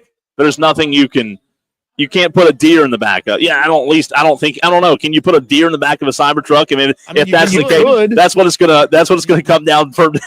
For me, Diesel. You could, so long as rolling up the tonneau cover doesn't rip the trim off the back of the truck, which does happen to a lot of people. I don't know, man. They're trendy. We'll see how long. On the text line, let's see. G texts into the show and says Cole 1-3, Diesel 2. So I do get one win there. That might be the only one today. Corn Chip says, but for real, Diesel gets 2-3. So you did get the win with Corn Chip there. He says, I'm giving Diesel the sweep after Cole's take on the Cybertruck. We used to play Punch Ugly growing up with the Aztec, talking about the Pontiac. Corn Chip texted in. I don't know. If it wasn't for Heisenberg and Breaking Bad, the Aztec would go down as one of the ugliest and worst vehicles of all time. That show temporarily made the Aztec, as ugly as it is, kind of trendy and cool again. Texter from the 203. I know Diesel and Cole both have Cybertruck money. Yeah. I don't know. Combined, we have Cybertruck money. God, I mean, look, don't we scream definite? I mean, maybe a model Cybertruck. Here's what we do, Cole. We go buy a used Cybertruck. And then we split it. So I get it Monday, Wednesday, Friday. You get it Tuesday, Thursday, Saturday, Sunday it rests because that vehicle definitely needs a rest day. We did this segment earlier in the week about Facebook Marketplace. Are there any Cybertrucks on Facebook Marketplace yet? Let's look and see. You think so? Yeah. I think this is what the second or third model year is. There is, Diesel. How much? What's the cheapest Cybertruck you can get on Facebook Marketplace? 80,000. God, 80,000. I just want to go to the dealership. I know. It's from some guy. This one's listed in Mount Holly, North Carolina, not far. Diesel 80,000. What do you say? No, I'm good. I'll pass for a. That's ridiculous. I'd rather take a 10-year-old F-150. But that's my point, though. If you're going to spend $80,000, wouldn't you rather go buy a F-350? Dually. Right? I don't know. I could. If you gave me $80,000 and say go buy whatever you want, I wouldn't go buy a Cybertruck. Definitely, it'd be probably an F-250 before I bought a Cybertruck. Cole, how many of your trucks have the Carolina squat on it? None. I don't own a truck right now. I've owned a lot of trucks in my life, and I'll tell you this: the trucks that I've owned and the trucks that I will own in the future, none of them will have a squat. That's the dumbest thing in the world. Well, it's illegal. It's illegal now, right? I was going to say it should be. It's stupid. Idiotic. It is so stupid. But 5 o'clock. John Dog says, Cole, you would drive a Cybertruck. I'm not saying I would. I just think it's trendy. It is cool. Like, what about this? What if you went on a trip? I think it'd be cool, Diesel, to rent one, right, for 10 days or 7 days, whatever. I don't know that I would want to own one unless I was a millionaire and just said, hey, that's FU money or something. But no, I think it'd be cool to drive for a little while. Here's a show goal for 2025.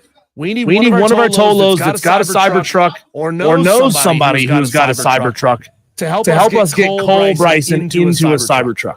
You got to wear those big old Pit Viper sunglasses you got. You got to be drinking an energy drink, hanging out the window, the White Monster Energy with the big old Viper sunglasses and a Cybertruck. I think that would be a goal for the year. I think that's a great idea. Coach Mitch on the YouTube stream says the Cybertruck is a trash can on wheels.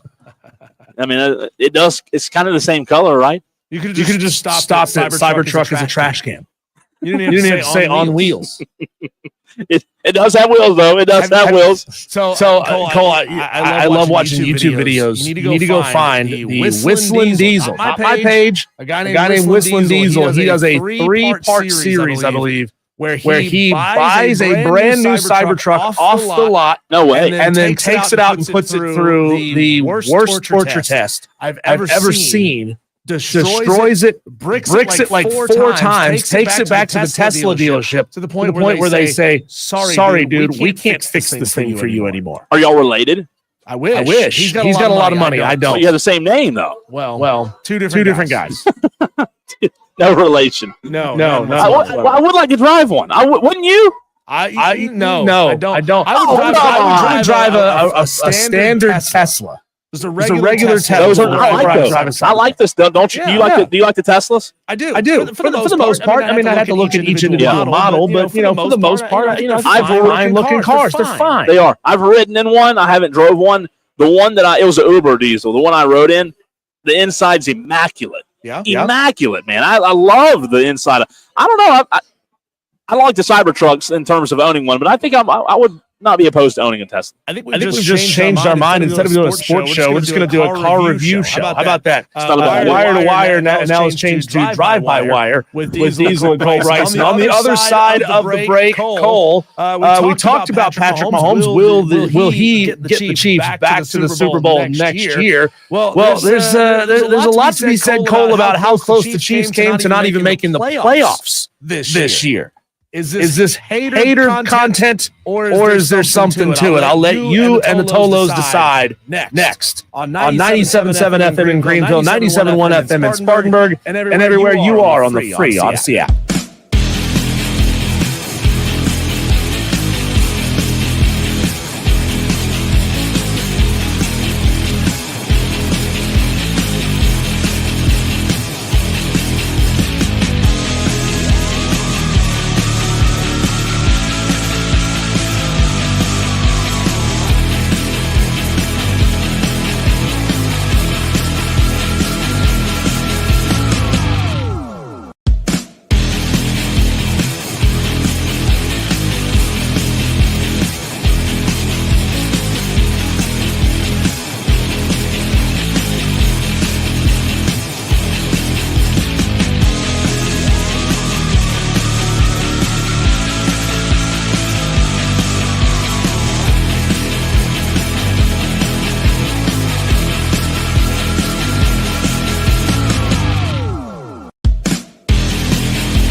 826-3663. That's 844-FAN-PHONE. This is Wire to Wire with Cole, Bryson, and Diesel on the Fan Upstate. I told Cole that I knew I had him on the 5 o'clock fight when I put him in a position that he had to defend the Cybertruck. It's like I backed him into a corner, and I knew how you Tolos were going to react. And you did exactly what I thought you were going to do. It's Wire to Wire with Diesel and Cole Bryson. Cole is on location at Limestone University. We've had a great time talking to various officials from Limestone throughout the day about their big fundraiser event. Cole, can you give us a sense of what's going on around you? Because it's getting pretty loud out there. It's getting loud. So that fundraiser obviously happening upstairs. And the girls' basketball game starting right now over to my right in the gymnasium. So, that's why you hear, people screaming. It's not, anything bad. No riots, no protests. Okay. Yep, all good. They're like, oh my God, Cole Bryson. That's what it was. The whole Cherokee County is showing out in force. How did you know? How did you know? Limestone. You are now. There's mayors for cities. Is there an official that's over a county? I think we'll make Cole Bryson the Cherokee County Commissioner. How about that? They wouldn't want that, I promise. No, they wouldn't want too much of a check and pass. It's understandable. I get it. So the Kansas City Chiefs, Cole, even though the Philadelphia Eagles won the Super Bowl, and all credit goes to them, they absolutely dismantled Chiefs Kingdom on Sunday night, Cole. A lot of people now are finding opportunities, and they're feeling better about taking shots at the Kansas City Chiefs. They start poking holes in this and that. I mean, the narrative that the Chiefs, the referees were on the take, and the referees were scripting and helping them win more football games than they otherwise should have, Cole, caught a lot of fire. And there was nothing the NFL could do to quell those rumors. But Cole, as much as we've talked about the Kansas City Chiefs not being as dominant this year as they have been in years past, it's really fascinating to go back through a season and kind of look at what could have happened. We bring on Kelly Ford, and he does his what if page. And I love that page. It's like, what would happen if all one possession games were flipped the other way? And Cole, I'm going to tell you that the Kansas City Chiefs came very close to disaster this year. It's so intriguing to think about, because what was the narrative throughout the course of the year with Kansas City? We talked about it all season. The narrative was they're winning games, but not by a lot, right? The narrative was somehow, some way, they're still winning. And I remember the national shows talking about it. Oh, they're winning, but they're not looking good. They're not looking too hot. And it was true. However, other people said, hey, guess what? Good teams that have championship DNA, what do? They find ways to win. That was the narrative.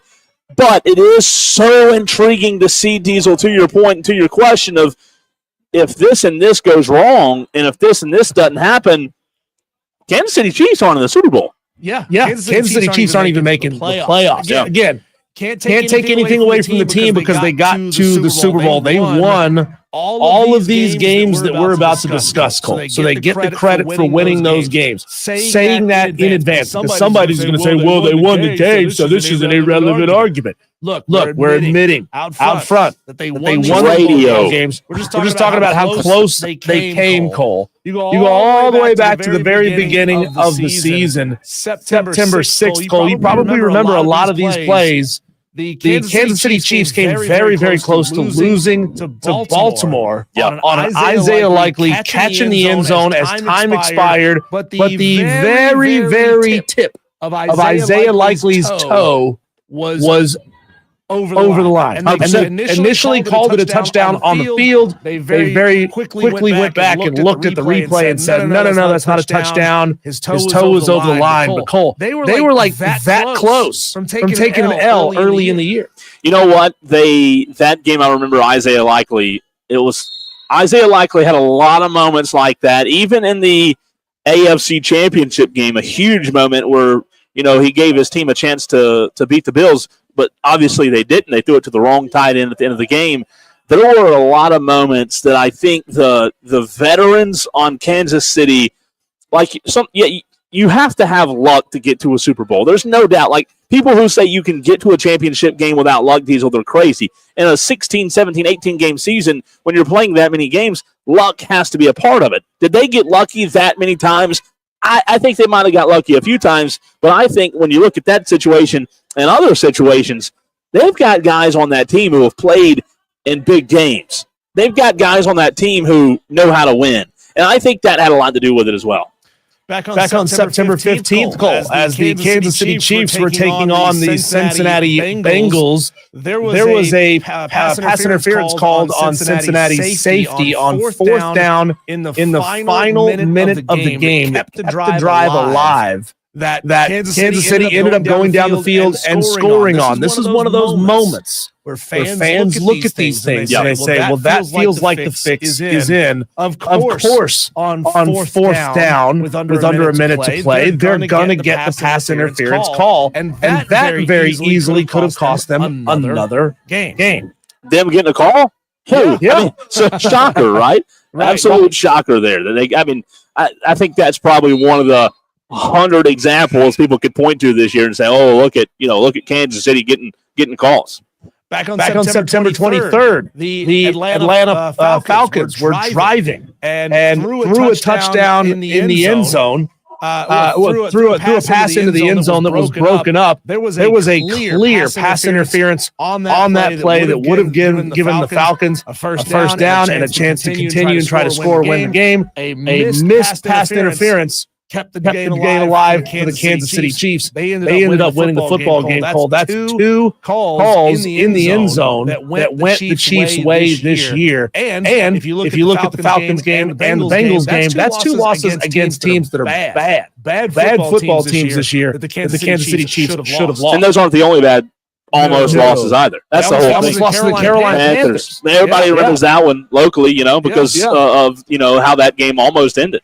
On October 27th, quarterback Gardner Minshew wasn't looking at the ball that got snapped his way. It bounced right off of his chest. The Raiders were playing very, very well against the Kansas City Chiefs. This one happened like middle of third quarter. So this one's a little bit more of a stretch, Cole. But they should have lost to the Raiders as well. On November 5th, they were playing the Tampa Bay Buccaneers, two really good teams facing off against each other. KC needed 14 points in the fourth quarter to even force overtime. The coin flip went the Chiefs' way. They took the ball. They scored a touchdown. Boom, game over. So a coin flip probably cost them another loss.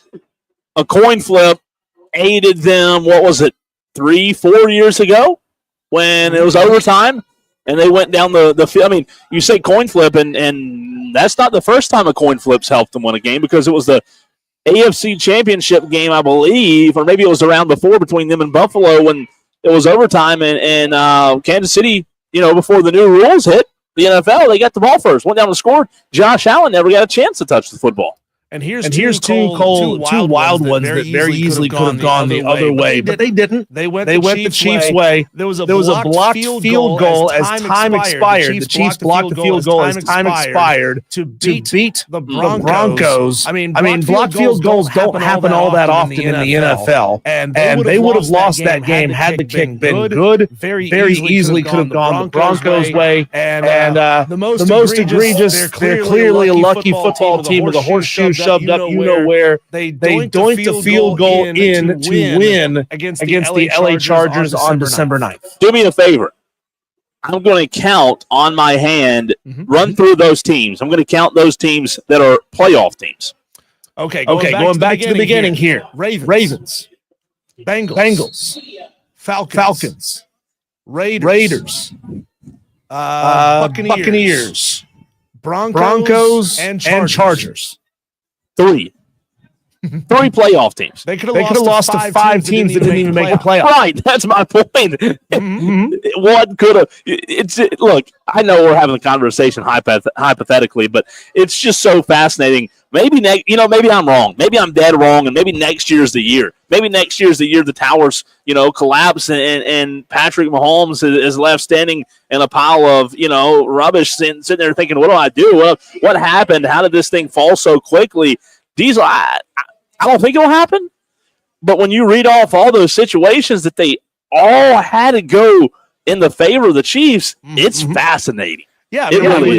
They went 15-2 on the season, Cole. We just talked about 7 games that they very easily could have lost. Let's say they split those games. They go 3-4 or 4-3. You're talking about a 6, possibly even 7-loss team or 5 or 6 loss team easily. If all those things go wrong, they're an 8-9 football team. You add in the Carolina Panthers game, and look, the Chiefs played good defense when it mattered. The Carolina Panthers couldn't get it done in overtime that game, and of course the Chiefs are going to walk right down the field and pick up some points. So now you're potentially talking about a 10-loss football team, and that just goes to show, Cole, championship DNA, winning DNA, knowing how to overcome all of the situations that happen to you. The Chiefs are elite, one of the best ever at finding ways to win football games when they're not playing well. And I specifically think back, Diesel, to the Kansas City game and the Philadelphia game for Carolina.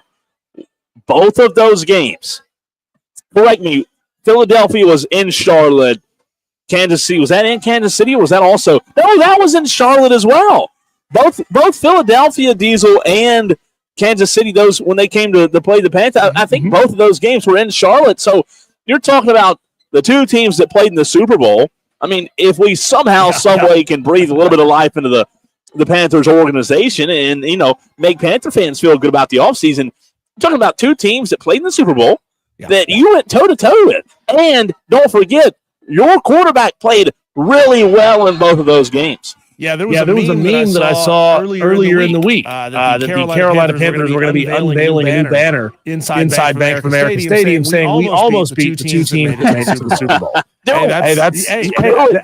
went from 2 to 5 wins. Bryce Young played excellent down the stretch. After being benched, and we thought this guy's career is over. He gets back in the game, and he starts playing really well. Starts playing free down the stretch. Takes the two Super Bowl contending teams to the brink. Almost wins those games. If you're not excited as a Carolina Panthers fan, that's not to say they're going to go from 5 to 9 wins next year. I mean, I wouldn't be blown away. If they don't, they might.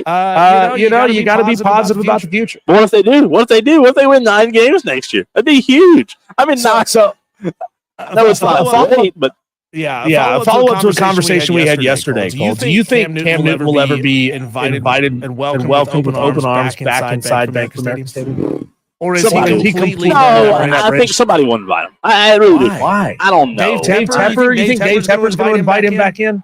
After he just called his team a roster full of losers? Would that surprise you? I mean, come on.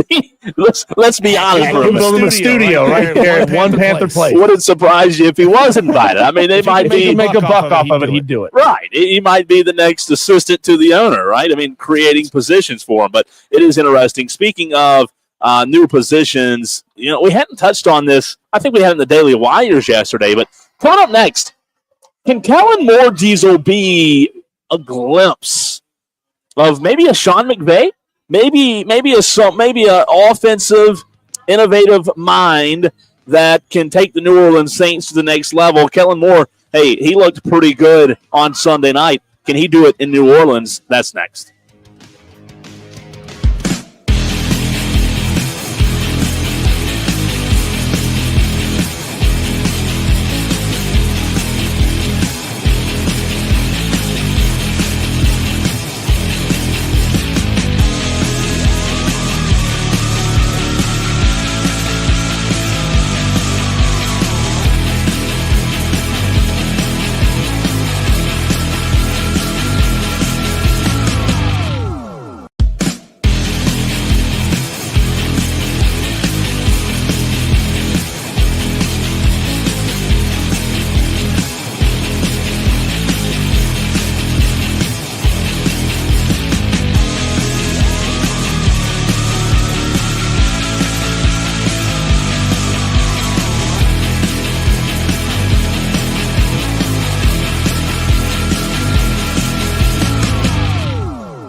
is Wire to Wire with Diesel and Cole Bryson on the Fan Upstate.